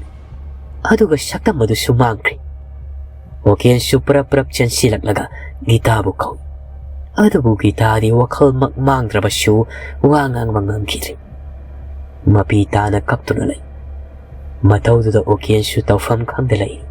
Wakhaldasu angang singadudi karisu tawdaba satla khandana mamang thongdo tapna hangtoktuna yenglakpada. Makhoi marina lairiba kadugi thongduda ngasai kiraba musin muraba saktam maduna thongdugi mapada leptuna lairibadu uri. Madu ubada Okiendi masado hena pakatkri. Maramdi angang singaduda sokadra khandana kari tawsige khanna lairingai. Asomdana haibaga tawbaga thongdo gam launa tilai. ꯉꯁꯥꯏꯗꯒꯤ ꯀꯤꯗꯨꯅ ꯇꯨꯝꯕ ꯐꯥꯎꯕ ꯉꯝꯗ ꯂꯩꯔꯝꯂꯤꯕ ꯃꯈꯣꯏ ꯑꯍꯨꯝꯗꯨꯗꯤ ꯊꯣꯡ ꯑꯗꯨꯅ ꯀꯟꯅ ꯊꯤꯜꯂꯛꯄꯗꯨꯗ ꯀꯤꯅ ꯊꯣꯡ ꯑꯗꯣꯝꯗ ꯌꯦꯡꯉꯛꯏ꯫ ꯑꯗꯨꯕꯨ ꯊꯤꯜꯂꯤꯕꯗꯨ ꯍꯦꯟꯅ ꯀꯟꯅ ꯊꯤꯜꯂꯛꯇꯨꯅ ꯊꯣꯡꯗꯨ ꯐꯛꯀꯥꯏꯒꯗꯧꯔꯤ꯫ ꯇꯟꯖꯥꯗꯨꯗ ꯀꯟꯅ ꯊꯤꯜꯂꯝꯕꯗꯒꯤ ꯈꯪꯂꯦꯞ ꯂꯦꯞꯈ꯭ꯔꯒ ꯃꯈꯣꯏꯅ ꯂꯩꯔꯤꯕ ꯐꯃꯨꯡ ꯑꯗꯨꯒꯤ ꯀꯥꯡꯈꯗꯒꯤ ꯁꯥꯡꯂꯕ ꯃꯨꯁꯤꯠ ꯃꯨꯔꯕ ꯑꯈꯨꯏꯕ ꯈꯨꯠ ꯑꯃ ꯊꯤꯟꯗꯣꯔꯛꯏ꯫ ꯊꯣꯡ ꯑꯗꯨꯅ ꯀꯟꯅ ꯊꯤꯟꯕꯒꯤ ꯃꯈꯣꯜ ꯑꯗꯨ ꯇꯥꯕꯗ ꯊꯣꯡ ꯑꯗꯨꯗ ꯀꯟꯅ ꯊꯤꯟꯈꯤꯕꯒꯤ ꯃꯈꯣꯜꯗꯨ ꯇꯥꯕꯗ ꯉꯁꯥꯏꯗꯒꯤ ꯇꯝꯅꯥꯁꯨ ꯇꯨꯝꯂꯝꯕꯗꯒꯤ ꯈꯪꯗꯨꯅ ꯍꯧꯒꯠꯂꯛꯂꯒ ꯐꯃꯨꯡ ꯑꯗꯨꯗ ꯃꯥꯁꯨ ꯀꯤꯅ ꯐꯝꯗꯨꯅ ꯂꯩꯔꯝꯕꯅꯤ꯫ ꯑꯗꯨꯕꯨ ꯃꯈꯣꯏ ꯑꯍꯨꯝꯅ ꯂꯩꯔꯤꯕ ꯀꯥꯡꯈꯗꯨꯗꯒꯤ ꯈꯨꯠ ꯑꯃ ꯇꯤꯡꯊꯣꯔꯛꯄꯗꯨꯗ ꯃꯥꯁꯨ ꯎꯔꯗꯨꯅ ꯀꯟꯅ ꯂꯥꯎꯔꯒ ꯊꯣꯡ ꯑꯗꯨ ꯍꯥꯡꯗꯨꯅ ꯃꯄꯥꯜꯗ ꯆꯦꯟꯊꯣꯛꯈ꯭ꯔꯦꯗꯣ ꯇꯝꯅꯥꯗꯤ꯫ ꯃꯥꯅ ꯍꯦꯛ ꯆꯦꯟꯊꯣꯛꯈꯤꯕꯒ ꯃꯤ ꯑꯃꯒ ꯑꯃꯨꯛ ꯊꯦꯡꯖꯤꯟꯅꯔꯤ꯫ ꯑꯗꯨꯝꯅ ꯀꯤꯅ ꯆꯦꯟꯊꯣꯔꯛꯄꯗ ꯀꯅꯥꯒꯨꯝꯕ ꯑꯃꯒ ꯊꯦꯡꯖꯤꯟꯅꯕꯗꯨꯗꯗꯤ ꯃꯁꯥꯗꯨ ꯀꯤꯈꯤꯕꯅ ꯃꯊꯣꯡ ꯃꯔꯝ ꯈꯪꯗ ꯃꯈꯥꯗ ꯐꯝꯊꯗꯨꯅ ꯀꯞꯂꯝꯃꯤ꯫ ꯃꯥꯒꯤ ꯃꯇꯧꯗꯨꯗ ꯑꯣꯀꯦꯟ ꯆꯪꯁꯤꯟꯗꯨꯅ ꯊꯦꯝꯕꯤ꯫ "ꯏꯕꯦꯝꯃ, ꯀꯤꯒꯅꯨꯁꯦ, ꯑꯩꯅꯤ, ꯀꯀꯥꯅꯤ, ꯃꯣꯏ ꯑꯍꯨꯝꯗꯤ ꯀꯗꯥꯏ? ꯅꯪ ꯀꯩꯁꯨ ꯇꯧꯗꯕ꯭ꯔꯥ?" ꯍꯥꯏꯗꯨꯅ ꯍꯪꯂꯤ꯫ ꯃꯥꯁꯨ ꯉꯁꯥꯏꯗꯒꯤ ꯀꯥ ꯃꯅꯨꯡ ꯑꯗꯨꯗ ꯃꯈꯣꯏ ꯃꯔꯤꯅ ꯂꯥꯎꯕꯗꯨ ꯇꯥꯔꯗꯅ ꯀꯥꯗꯨ ꯇꯝꯅ ꯐꯤꯡꯅ ꯆꯦꯟꯁꯤꯜꯂꯛꯄ꯫ ꯇꯝꯅꯥꯅ ꯆꯦꯟꯊꯣꯔꯛꯄꯒ ꯃꯄꯥ ꯆꯥꯟꯅꯗꯨꯅ ꯊꯦꯡꯖꯤꯟꯅꯕꯅꯤ꯫ ꯇꯝꯅꯥꯁꯨ ꯑꯣꯀꯦꯟ ꯑꯣꯏꯔꯝꯕꯗꯨꯗ ꯃꯁꯥꯗꯨ ꯐꯥꯊꯔꯒ ꯀꯥ ꯃꯅꯨꯡꯗ ꯇꯧꯔꯤꯕꯗꯨ ꯇꯝꯃꯤ꯫ ꯃꯗꯨ ꯇꯥꯕꯗ ꯑꯣꯀꯦꯟꯁꯨ ꯍꯥꯊꯨ ꯄꯥꯈꯠꯅ ꯀꯥꯗꯨꯗ ꯍꯦꯛ ꯆꯪꯒꯦ ꯇꯧꯕꯒ ꯊꯣꯡꯗꯨ ꯃꯁꯥ ꯃꯊꯟꯇ ꯀꯥ ꯃꯅꯨꯡꯗꯨꯗꯒꯤ ꯂꯣꯟꯁꯤꯟꯈꯤ꯫ ꯇꯧꯔꯤꯕ ꯃꯑꯣꯡꯗꯨꯗ ꯑꯣꯀꯦꯟꯗꯤ ꯍꯦꯟꯅ ꯄꯥꯈꯠꯂꯛꯇꯨꯅ ꯊꯣꯡꯗꯨ ꯀꯟꯅ ꯊꯤꯜꯂꯒ ꯃꯈꯣꯏ ꯑꯍꯨꯝꯕꯨ ꯀꯧꯏ꯫ ꯇꯧꯅꯔꯤꯕ ꯃꯇꯧꯁꯤꯡ ꯑꯗꯨ ꯎꯕꯗ ꯒꯤꯇꯥꯁꯨ ꯃꯁꯥꯗꯨ ꯉꯝꯗ ꯍꯧꯒꯠꯂꯛꯇꯨꯅ ꯂꯥꯛꯂꯒ ꯃꯆꯥꯁꯤꯡꯕꯨ ꯀꯧꯕ ꯌꯥꯎꯔꯤ꯫ ꯃꯅꯨꯡꯗꯅ ꯈꯣꯟꯖꯦꯜ ꯑꯃꯅ ꯈꯥꯛꯅ ꯅꯣꯛꯇꯨꯅ ꯀꯥꯡꯈ ꯃꯅꯨꯡꯗꯨꯗꯒꯤ ꯈꯨꯠ ꯑꯃ ꯇꯤꯡꯊꯣꯔꯛꯇꯨꯅ ꯂꯩꯕꯅ ꯃꯄꯥꯜꯗ ꯆꯦꯟꯊꯣꯛꯅꯤꯡꯂꯕꯁꯨ ꯆꯦꯟꯊꯣꯛꯄ ꯉꯝꯗꯅ ꯃꯈꯥꯗ ꯀꯨꯝꯊꯕꯁꯨ ꯉꯝꯗ ꯂꯩꯔꯤ ꯐꯃꯨꯡ ꯊꯛ ꯑꯗꯨꯗ ꯃꯈꯣꯏ ꯑꯍꯨꯝ ꯑꯗꯨ ꯀꯞꯄꯅꯁꯨ ꯂꯣꯏꯔꯤ꯫ ꯑꯣꯀꯦꯟ, ꯒꯤꯇꯥ ꯑꯃꯗꯤ ꯇꯝꯅꯥ ꯃꯈꯣꯏ ꯑꯍꯨꯝꯅ ꯃꯄꯥꯜꯗꯒꯤ ꯀꯧꯔꯤꯕꯗꯨ ꯇꯥꯏ, ꯑꯗꯨꯕꯨ ꯈꯨꯝꯕ ꯐꯥꯎꯕ ꯉꯝꯗ꯭ꯔꯤ ꯀꯤꯃꯟꯕꯅ ꯃꯁꯥꯗꯨ ꯅꯤꯛꯇꯨꯅ ꯑꯃꯅ ꯑꯃ ꯀꯣꯟꯁꯤꯟꯅꯗꯨꯅ ꯂꯩꯔꯤ꯫ ꯑꯁꯨꯝꯅ ꯁꯨꯝ ꯂꯩꯕꯗꯨꯗ ꯔꯦꯕꯦꯀꯥꯗꯤ ꯈꯥꯡꯕ ꯉꯝꯗ ꯑꯀꯤꯕꯅ ꯍꯦꯟꯃꯟꯗꯨꯅ ꯁꯤꯔꯕꯁꯨ ꯌꯥꯔꯦ ꯈꯟꯗꯨꯅ ꯐꯃꯨꯡꯗꯨꯗꯒꯤ ꯆꯣꯡꯊꯈꯤ꯫ ꯑꯗꯨꯒ ꯊꯣꯡꯗꯨ ꯇꯝꯅ ꯆꯦꯜꯂꯤ꯫ ꯑꯗꯨꯕꯨ ꯃꯍꯥꯛꯅ ꯑꯗꯨꯝꯅ ꯊꯣꯡꯗꯨ ꯍꯦꯛ ꯍꯥꯡꯒꯦ ꯇꯧꯕꯒ ꯀꯥꯡꯈꯗꯨꯗꯒꯤ ꯈꯨꯠ ꯑꯗꯨ ꯖꯔ ꯁꯥꯡꯗꯣꯔꯛꯇꯨꯅ ꯔꯦꯕꯦꯀꯥꯒꯤ ꯃꯈꯣꯡꯗꯨ ꯐꯥꯈ꯭ꯔꯤ꯫ ꯑꯗꯨꯒ ꯀꯥꯡꯈꯗꯨꯗ ꯆꯤꯡꯁꯤꯟꯅꯕ ꯇꯧꯏ꯫ ꯑꯗꯨꯝꯅ ꯇꯧꯔꯛꯄꯗꯨꯗ ꯇꯦꯝꯕꯤꯒ ꯌꯥꯏꯁꯅꯥꯒ ꯃꯈꯣꯏ ꯑꯅꯤꯗꯨꯁꯨ ꯐꯃꯨꯡꯗꯨꯗꯒꯤ ꯀꯨꯝꯊꯔꯛꯇꯨꯅ ꯔꯦꯕꯦꯀꯥꯒꯤ ꯃꯈꯨꯠ ꯑꯅꯤꯗꯨ ꯄꯥꯏꯗꯨꯅ ꯀꯥꯡꯈꯗꯨꯗ ꯆꯤꯡꯁꯤꯟꯈꯤꯗꯅꯕ ꯍꯣꯠꯅꯔꯤ꯫ ꯑꯁꯣꯝꯗꯅ ꯃꯄꯥꯜꯗꯒꯤ ꯀꯧꯕꯁꯨ ꯂꯦꯞꯇꯦ꯫ ꯃꯗꯨꯗ ꯇꯦꯝꯕꯤꯅ ꯄ꯭ꯔꯞ ꯆꯦꯟꯁꯤꯜꯂꯒ ꯊꯣꯡꯗꯨ ꯍꯥꯡꯏ꯫ ꯑꯗꯨꯝꯅ ꯍꯦꯛ ꯍꯥꯡꯕꯒ ꯑꯣꯀꯦꯟꯁꯨ ꯆꯦꯟꯁꯤꯜꯂꯛꯇꯨꯅ ꯔꯦꯕꯦꯀꯥꯕꯨ ꯆꯤꯡꯊꯣꯛꯅꯕ ꯍꯣꯠꯅꯩ꯫ ꯃꯈꯣꯏ ꯃꯤꯌꯥꯝ ꯄꯨꯟꯅ ꯆꯤꯡꯊꯣꯛꯄꯗꯨꯗꯗꯤ ꯔꯦꯕꯦꯀꯥꯗꯨ ꯀꯥꯡꯈꯗꯨꯗꯒꯤ ꯇꯞꯅ ꯊꯣꯛꯂꯛꯄꯅ ꯃꯁꯥ ꯄꯨꯝꯕ ꯊꯣꯔꯛꯂꯒ ꯃꯈꯣꯡ ꯈꯛꯇꯃꯛ ꯀꯥꯡꯈ ꯃꯅꯨꯡꯗꯨꯗ ꯂꯩꯔꯕ ꯃꯇꯝ ꯑꯗꯨꯗ ꯃꯉꯣꯟꯗ ꯆꯤꯡꯂꯝꯕ ꯈꯨꯠ ꯑꯗꯨ ꯐꯠ ꯊꯥꯗꯣꯔꯛꯂꯤ꯫ ꯑꯗꯨꯝꯅ ꯈꯪꯊꯥ ꯊꯥꯗꯣꯔꯛꯄꯗꯨꯗ ꯃꯈꯣꯏ ꯂꯣꯏꯅꯃꯛ ꯄꯥꯏꯊꯣꯛꯇꯨꯅ ꯇꯥꯏ꯫ ꯑꯗꯨꯕꯨ ꯑꯣꯀꯦꯅ ꯀꯥꯁꯤꯗꯒꯤ ꯃꯄꯥꯟꯗꯨ ꯊꯨꯅ ꯊꯣꯛꯅꯕ ꯇꯧꯁꯤ ꯍꯥꯏꯗꯅ ꯃꯈꯣꯏ ꯂꯣꯏꯅꯃꯛ ꯃꯄꯥꯜꯗ ꯊꯣꯔꯛꯄꯗꯗꯤ ꯅꯣꯡ ꯉꯥꯟꯐꯨꯡ ꯇꯧꯗꯨꯅ ꯂꯩꯔꯝꯂꯤ꯫ ꯃꯗꯨ ꯎꯕꯗ ꯀꯤꯔꯝꯕ ꯄꯥꯈꯠꯂꯝꯕꯁꯤꯡꯗꯨ ꯈꯔ ꯐꯕꯒꯨꯝ ꯁꯣꯔ ꯁꯥꯡꯅ ꯍꯣꯟꯇꯣꯛꯅꯗꯨꯅ ꯂꯩ꯫ ꯑꯁꯨꯝꯅ ꯃꯈꯣꯏꯁꯤꯡꯗꯨ ꯃꯁꯤ ꯂꯦꯡꯕ ꯐꯥꯎꯕ ꯉꯝꯗ ꯑꯃꯅ ꯑꯃꯗ ꯌꯦꯡꯅꯗꯨꯅ ꯃꯈꯣꯏꯅ ꯂꯦꯞꯂꯤꯕ ꯃꯐꯝ ꯑꯗꯨꯗ ꯀꯔꯤꯁꯨ ꯃꯁꯤ ꯂꯦꯡꯗꯨꯅ ꯁꯨꯝ ꯂꯩꯔꯛꯄꯅ ꯃꯇꯝ ꯈꯔꯒꯤ ꯃꯇꯨꯡꯗꯗꯤ ꯅꯣꯡ ꯐꯖꯅ ꯉꯥꯜꯂꯛꯂꯤ꯫ ꯃꯇꯥꯡ ꯑꯗꯨꯗ ꯑꯣꯀꯦꯟ ꯃꯊꯥ ꯁꯥꯅ "ꯀꯔꯤꯅꯣ ꯇꯧꯔꯤꯕꯁꯤꯗꯤ? ꯑꯁꯤꯒꯨꯝꯕꯗꯤ ꯃꯃꯥꯡꯗ ꯑꯃꯨꯛꯇ ꯊꯦꯡꯅꯗꯦ, ꯃꯪꯗ ꯐꯥꯎꯕ ꯃꯪꯗ꯭ꯔꯤ, ꯀꯝꯗꯧꯅꯤ ꯁꯤꯗꯤ? ꯀꯃꯥꯏꯅ ꯇꯧꯔꯤꯕꯖꯥꯠꯅꯣ?" ꯒꯤꯇꯥꯁꯨ ꯀꯞꯇꯨꯅ "ꯃꯥꯏꯕꯔ ꯃꯥꯏꯕꯤꯔ ꯑꯃꯠꯇ ꯀꯧꯔꯨꯅꯕ ꯇꯧꯁꯤ, ꯑꯩꯈꯣꯏ ꯁꯤꯍꯧꯗꯕ ꯂꯥꯏꯕꯛ ꯐꯕꯅꯤ, ꯇꯝꯅꯕ ꯈꯛꯇ ꯅꯠꯇꯦ ꯑꯩꯈꯣꯏꯕꯨ ꯍꯥꯠꯀꯦ ꯇꯧꯕꯅꯤ, ꯀꯔꯤꯅꯕꯨ ꯑꯣꯏꯔꯤꯕꯅꯣ? ꯑꯩꯈꯣꯏꯅ ꯀꯔꯤ ꯑꯁꯣꯏꯕ ꯑꯔꯥꯟꯕ ꯇꯧꯈ꯭ꯔꯕꯖꯥꯠꯅꯣ?" ꯃꯃꯥꯅ ꯀꯞꯄꯗꯨ ꯎꯕꯗ ꯔꯦꯕꯦꯀꯥ ꯃꯊ꯭ꯋꯥꯏ ꯅꯨꯡꯉꯥꯏꯇꯅ ꯃꯥꯁꯨ ꯀꯞꯂꯤ꯫ ꯃꯈꯣꯏꯅ ꯇꯧꯈꯤꯕꯁꯤꯡ ꯑꯗꯨ ꯍꯥꯏꯗꯣꯛꯂꯁꯤꯔꯥ ꯍꯥꯏꯗꯨꯅꯗꯤ ꯈꯜꯂꯤ, ꯑꯗꯨꯕꯨ ꯃꯃꯥ ꯃꯄꯥꯅ ꯀꯔꯤ ꯍꯥꯏꯔꯛꯀꯗꯒꯦ ꯈꯟꯕꯗ ꯀꯤꯗꯨꯅ ꯍꯥꯏꯗꯣꯛꯄ ꯉꯝꯗꯅ ꯂꯩ꯫ ꯇꯝꯅꯥꯗꯤ ꯍꯧꯖꯤꯛ ꯐꯥꯎꯕ ꯃꯁꯥꯗꯨ ꯀꯤꯕ ꯍꯟꯕ ꯅꯠꯇꯦ, ꯊꯛ ꯅꯤꯛꯇꯨꯅ ꯂꯩꯔꯤꯕꯅꯤ꯫ ꯑꯁꯨꯝꯅ ꯃꯈꯣꯏ ꯃꯁꯦꯜ ꯀꯞꯇꯨꯅ ꯉꯥꯏꯍꯥꯛ ꯇꯨꯃꯤꯟ ꯂꯩꯅꯔꯨꯔꯕ ꯃꯇꯨꯡꯗ ꯌꯥꯏꯁꯅꯥꯅ ꯇꯞꯅ ꯃꯈꯣꯏꯅ ꯉꯔꯥꯡ ꯇꯧꯈ꯭ꯔꯤꯕ ꯊꯣꯛꯈ꯭ꯔꯤꯕꯁꯤꯡꯗꯣ ꯑꯃꯠꯇ ꯆꯤꯊꯗꯨꯅ ꯂꯤꯔꯛꯂꯤꯕ ꯍꯥꯏꯔꯛꯂꯤꯕꯗꯨ ꯇꯥꯕꯗ ꯑꯣꯀꯦꯟꯗꯤ ꯃꯁꯥꯗꯣ ꯁꯥꯎꯅꯤꯡꯗꯨꯅ ꯃꯆꯥꯕꯨ ꯐꯨꯊꯕ ꯍꯧꯔꯛꯏ꯫ ꯑꯗꯨꯕꯨ ꯒꯤꯇꯥꯅ ꯈꯥꯝꯇꯣꯛꯏ꯫ ꯑꯣꯀꯦꯅ, ꯀꯔꯤꯅꯣ ꯑꯩꯈꯣꯏꯅ ꯍꯧꯖꯤꯛ ꯇꯧꯒꯗꯕꯁꯤ? ꯑꯁꯨꯛ ꯑꯉꯥꯡ ꯑꯣꯏꯔꯤꯕ ꯅꯈꯣꯏꯅ ꯀꯔꯤꯒꯤꯅꯣ ꯑꯁꯤꯒꯨꯝꯂꯕ ꯈꯨꯗꯣꯡꯊꯤꯅꯤꯡꯉꯥꯏ ꯑꯣꯏꯔꯕ ꯊꯕꯛꯁꯤ ꯇꯧꯔꯤꯕꯁꯤ? ꯑꯩꯅ ꯂꯨꯅ ꯇꯧꯕꯁꯤꯗ ꯅꯈꯣꯏ ꯀꯤꯕ ꯑꯃꯠꯇ ꯈꯪꯗ꯭ꯔꯦꯅꯦ꯫ ꯀꯔꯤꯅꯣ ꯍꯧꯖꯤꯛ ꯇꯧꯗꯣꯏꯁꯤ? ꯀꯔꯤꯒꯨꯝꯕ ꯃꯥꯏꯕ ꯃꯥꯏꯕꯤ ꯇꯥꯟꯅꯔꯨꯕꯗ ꯊꯋꯥꯏꯗꯨꯅ ꯍꯟꯈ꯭ꯔꯕꯗꯤ ꯐꯩ, ꯅꯠꯇ꯭ꯔꯗꯨꯅ ꯑꯁꯨꯝ ꯂꯩꯈ꯭ꯔꯕꯗꯤ ꯑꯩꯈꯣꯏ ꯌꯨꯝꯁꯤꯗ ꯃꯈꯥ ꯇꯥꯅ ꯂꯩꯕ ꯉꯝꯈꯤꯒꯗ꯭ꯔꯥ ꯍꯥꯏꯕꯅꯤꯗ꯫ ꯑꯁꯨꯝꯅ ꯑꯣꯀꯦꯅ ꯁꯥꯎꯔꯛꯄꯗꯨꯗ ꯌꯥꯏꯁꯅꯥꯅ ꯀꯞꯇꯨꯅ ꯍꯥꯏꯔꯛꯏ꯫ ꯀꯀꯥ, ꯑꯩꯅ ꯂꯥꯟꯕꯅꯤ꯫ ꯃꯟꯇ꯭ꯔꯗꯣ ꯑꯩꯈꯣꯏ ꯄꯨꯄꯨꯗꯒꯤ ꯑꯩꯅ ꯂꯧꯔꯛꯂꯒ ꯚꯨꯠꯇꯨ ꯀꯧꯊꯣꯛꯄꯅꯤ꯫ ꯑꯩ ꯁꯣꯏꯈ꯭ꯔꯦ ꯀꯀꯥ, ꯃꯣꯏꯅ ꯂꯥꯟꯕ ꯅꯠꯇꯦ꯫ ꯑꯩꯈꯣꯏ ꯄꯨꯄꯨꯗ ꯑꯩ ꯍꯥꯏꯒꯦ, ꯃꯥꯅ ꯌꯦꯡꯉꯗꯤ ꯁꯣꯏꯗꯅ ꯐꯒꯅꯤ꯫ ꯇꯝꯅꯥꯅ, ꯀꯀꯥ, ꯑꯩꯈꯣꯏꯕꯨ ꯉꯥꯛꯄꯤꯌꯨ꯫ ꯌꯥꯏꯁꯅꯥꯒꯤ ꯄꯨꯄꯨꯗꯣ ꯌꯥꯝꯅ ꯍꯩꯕ ꯃꯥꯏꯕꯅꯤ꯫ ꯃꯉꯣꯟꯗ ꯌꯦꯡꯍꯟꯁꯤ, ꯁꯣꯏꯗꯅ ꯐꯒꯅꯤ꯫ ꯇꯝꯅꯥꯅ ꯍꯥꯏꯔꯛꯄꯗꯨꯗ ꯑꯣꯀꯦꯟꯁꯨ ꯌꯥꯔꯗꯨꯅ ꯆꯠꯁꯤ ꯍꯥꯏꯗꯨꯅ ꯃꯈꯣꯏ ꯂꯣꯏꯅꯃꯛ ꯌꯥꯏꯁꯅꯥ ꯍꯣꯏꯒꯤ ꯈꯨꯡꯒꯪ ꯑꯗꯨ ꯇꯝꯅ ꯂꯥꯛꯂꯤ꯫ ꯑꯗꯨꯒ ꯌꯥꯏꯁꯅꯥꯒꯤ ꯃꯌꯨꯝꯗ ꯆꯪꯗꯨꯅ ꯊꯣꯛꯈ꯭ꯔꯤꯕ ꯊꯧꯗꯣꯛꯁꯤꯡꯗꯣ ꯑꯃꯠꯇ ꯆꯤꯊꯗꯨꯅ ꯇꯝꯂꯕ ꯃꯇꯨꯡꯗ ꯌꯥꯏꯁꯅꯥꯒꯤ ꯃꯄꯨꯗꯨꯅ ꯁꯥꯎꯗꯨꯅ ꯃꯁꯨ ꯅꯨꯄꯤ ꯌꯥꯏꯁꯅꯥꯕꯨ ꯆꯩ꯫ ꯍꯦꯔꯥ, ꯃꯁꯣꯡ ꯄꯥꯛ ꯅꯥꯏꯈꯤꯗ꯭ꯔꯦꯗ ꯏꯕꯦꯝꯃ꯫ ꯁꯤꯒꯨꯝꯕ ꯊꯕꯛꯁꯤꯕꯨ ꯅꯈꯣꯏ ꯑꯉꯥꯡ ꯑꯣꯏꯔꯤꯕ ꯅꯈꯣꯏꯅ ꯇꯧꯍꯩꯕ ꯊꯕꯛꯂꯅꯤ? ꯌꯥ, ꯊꯋꯥꯏ ꯃꯥꯡꯕ ꯌꯥꯔꯤꯕ ꯊꯕꯛꯁꯤꯕꯨ ꯏꯔꯥꯏ ꯂꯥꯏꯅ ꯇꯧꯕ ꯁꯥꯏ꯫ ꯑꯁꯨꯝꯅ ꯁꯥꯎꯅ ꯌꯥꯏꯁꯅꯥꯕꯨ ꯐꯨꯒꯤ ꯇꯧꯏ꯫ ꯑꯗꯨꯕꯨ ꯃꯌꯥꯝ ꯆꯪꯗꯨꯅ ꯈꯥꯝꯂꯕ ꯃꯇꯨꯡꯗ ꯊꯣꯛꯈ꯭ꯔꯕꯗꯤ ꯊꯣꯛꯈ꯭ꯔꯦ, ꯍꯥꯟꯅ ꯑꯃꯨꯛꯇ ꯐꯅꯕ ꯍꯣꯠꯅꯁꯤ ꯍꯥꯏꯗꯅ ꯌꯥꯏꯁꯅꯥꯒꯤ ꯃꯄꯨꯗꯣ ꯑꯣꯀꯦꯟꯒꯤ ꯃꯌꯨꯝ ꯇꯝꯅ ꯂꯥꯛꯂꯤ꯫ ꯑꯗꯨꯒ ꯃꯍꯥꯛꯅ ꯂꯥꯏ ꯇꯤꯟ ꯏꯟꯊꯤꯖꯅ ꯈꯣꯏꯔꯝꯕꯤꯔꯕ ꯃꯇꯨꯡꯗ ꯊꯋꯥꯏꯗꯣ ꯃꯐꯝ ꯑꯗꯨꯗꯒꯤ ꯆꯠꯈꯤ꯫ ꯇꯁꯦꯡꯕꯗꯤ ꯊꯋꯥꯏꯗꯣ ꯏꯆꯝ ꯆꯝꯕ ꯊꯋꯥꯏ ꯅꯠꯇꯦ, ꯁꯥꯊꯤꯈ꯭ꯔꯕ ꯍꯥꯏꯅ ꯇꯥꯟꯅꯕ ꯌꯥꯗꯕ ꯊꯋꯥꯏ꯫ ꯑꯗꯨꯕꯨ ꯌꯥꯏꯁꯅꯥꯒꯤ ꯃꯄꯨꯁꯨ ꯑꯆꯝꯕ ꯑꯃꯥꯏꯕ ꯑꯃ ꯅꯠꯇꯕꯅ ꯊꯋꯥꯏꯗꯨꯕꯨ ꯇꯥꯟꯊꯣꯛꯄ ꯉꯝꯂꯤꯕꯅꯤ꯫ ꯑꯁꯨꯝ ꯇꯧꯅ ꯑꯣꯀꯦꯟꯒꯤ ꯌꯨꯝꯗꯒꯤ ꯊꯋꯥꯏꯗꯨ ꯃꯥꯡꯍꯟꯈ꯭ꯔꯕ ꯃꯇꯨꯡꯗ ꯇꯝꯅꯥ ꯑꯃꯗꯤ ꯇꯦꯝꯕꯤꯒꯤ ꯃꯃꯥ ꯃꯄꯥꯅꯁꯨ ꯃꯆꯥꯁꯤꯡꯕꯨ ꯁꯥꯎꯗꯨꯅ ꯃꯤꯒꯤ ꯃꯌꯨꯝꯗ ꯂꯩꯔꯒ ꯑꯁꯤꯒꯨꯝꯕ ꯃꯊꯣꯡ ꯆꯥꯗꯕ ꯇꯧꯏ ꯍꯥꯏꯗꯨꯅ ꯁꯥꯎꯅ ꯑꯣꯀꯦꯟꯒꯤ ꯚꯔꯥꯗꯨꯗꯒꯤ ꯈꯨꯡꯒꯪ ꯑꯗꯨꯗ ꯄꯨꯈꯤ꯫ ꯑꯗꯨꯒ ꯆꯞ ꯃꯥꯟꯅꯅ ꯌꯥꯏꯁꯅꯥꯁꯨ ꯃꯃꯥ ꯃꯄꯥ ꯃꯔꯨ ꯑꯣꯏꯅ ꯃꯄꯨꯅ ꯁꯥꯎꯗꯨꯅ ꯃꯌꯨꯝꯗ ꯄꯨꯈ꯭ꯔꯤ꯫ ꯑꯁꯨꯝꯅ ꯃꯇꯝ ꯈꯔꯒꯤ ꯑꯣꯏꯅ ꯅꯨꯡꯁꯤꯅꯅ ꯂꯩꯃꯤꯟꯅꯖꯔꯝꯕ ꯂꯣꯏꯅꯖꯔꯝꯕ ꯃꯔꯨꯞ ꯃꯔꯤꯗꯣ ꯍꯧꯖꯤꯛꯇꯤ ꯀꯥꯏꯅꯔꯤ, ꯃꯁꯥ ꯃꯁꯥꯒꯤ ꯑꯣꯏꯅ ꯂꯩꯅꯈ꯭ꯔꯤ꯫ ꯔꯦꯕꯦꯀꯥꯁꯨ ꯃꯊ꯭ꯋꯥꯏ ꯅꯨꯡꯉꯥꯏꯇꯅ ꯃꯊꯟꯇ ꯂꯩꯍꯧꯏ꯫ ꯇꯁꯦꯡꯅ ꯃꯥꯗꯤ ꯃꯆꯤꯜꯗ ꯍꯥꯏꯗꯣꯛꯇ꯭ꯔꯕꯁꯨ ꯌꯥꯝꯅ ꯅꯨꯡꯉꯥꯏꯖꯗ꯭ꯔꯤ, ꯃꯔꯝꯗꯤ ꯑꯁꯤꯒꯨꯝꯕ ꯚꯨꯠ ꯀꯧꯊꯣꯛꯁꯤ ꯍꯥꯏꯕꯒꯤ ꯋꯥꯈꯜꯁꯦ ꯃꯍꯥꯛꯅ ꯍꯥꯟꯅ ꯍꯧꯗꯣꯛꯂꯨꯕꯅꯤ꯫ ꯃꯁꯤ ꯈꯟꯕꯗ ꯃꯊ꯭ꯋꯥꯏ ꯅꯨꯡꯉꯥꯏꯇꯅ ꯃꯄꯥꯗ ꯃꯈꯣꯏ ꯑꯍꯨꯝꯕꯨ ꯑꯃꯨꯛ ꯌꯨꯝꯁꯤꯗ ꯂꯩꯍꯟꯁꯤ ꯍꯥꯏꯗꯨꯅ ꯅꯤꯡꯉꯥꯏ ꯇꯧꯔꯝꯃꯤ꯫ ꯑꯗꯨꯕꯨ ꯑꯣꯀꯦꯟꯁꯨ ꯁꯥꯎꯗꯨꯅ ꯃꯆꯥꯅ ꯍꯥꯏꯔꯤꯕꯗꯨ ꯌꯥꯈꯤꯗꯦ꯫ ꯑꯗꯨꯕꯨ ꯃꯇꯝ ꯈꯔꯒꯤ ꯃꯇꯨꯡꯗꯗꯤ ꯃꯃꯥ ꯃꯄꯥꯁꯤꯡꯗꯨ ꯇꯞꯅ ꯇꯞꯅ ꯁꯥꯎꯕ ꯐꯅꯔꯛꯇꯨꯅ ꯑꯃꯨꯛ ꯍꯥꯟꯅꯒꯤ ꯃꯇꯧꯒꯨꯝ ꯃꯆꯥꯁꯤꯡꯕꯨ ꯑꯣꯀꯦꯟꯒꯤ ꯚꯔꯥꯗ ꯂꯩꯍꯟꯈꯤ꯫ ꯑꯣꯀꯦꯅꯁꯨ ꯌꯥꯗꯨꯅ ꯃꯈꯣꯏ ꯃꯃꯥꯟꯅꯕꯤ ꯃꯔꯤꯗꯣ ꯍꯥꯟꯅꯒꯨꯝꯅ ꯅꯨꯡꯉꯥꯏꯅ ꯄꯨꯟꯅ ꯂꯩꯃꯤꯟꯅꯍꯟꯈꯤ꯫ ꯀ꯭ꯂꯥꯁ 12ꯁꯨ ꯁ꯭ꯀꯨꯜ ꯑꯃꯗ ꯄꯨꯟꯅ ꯇꯝꯃꯤꯟꯅꯗꯨꯅ ꯃꯔꯨꯞ ꯃꯔꯤ ꯑꯆꯦꯠꯄ ꯃꯔꯤ ꯂꯩꯗꯨꯅ ꯅꯨꯡꯁꯤ ꯆꯥꯟꯅꯅ ꯂꯩꯃꯤꯟꯅꯈꯤ꯫ ꯃꯇꯥꯡ ꯑꯁꯤꯗ ꯑꯀꯤꯕ ꯑꯍꯤꯡ ꯍꯥꯏꯔꯤꯕ ꯋꯥꯔꯤ ꯑꯁꯤ ꯂꯣꯏꯁꯤꯟꯖꯔꯤ꯫ ꯑꯃꯨꯛꯀ ꯍꯟꯅ ꯕꯤꯀꯥꯁ NBSꯅ ꯃꯌꯥꯝꯕꯨ ꯈꯨꯔꯨꯝꯖꯔꯤ꯫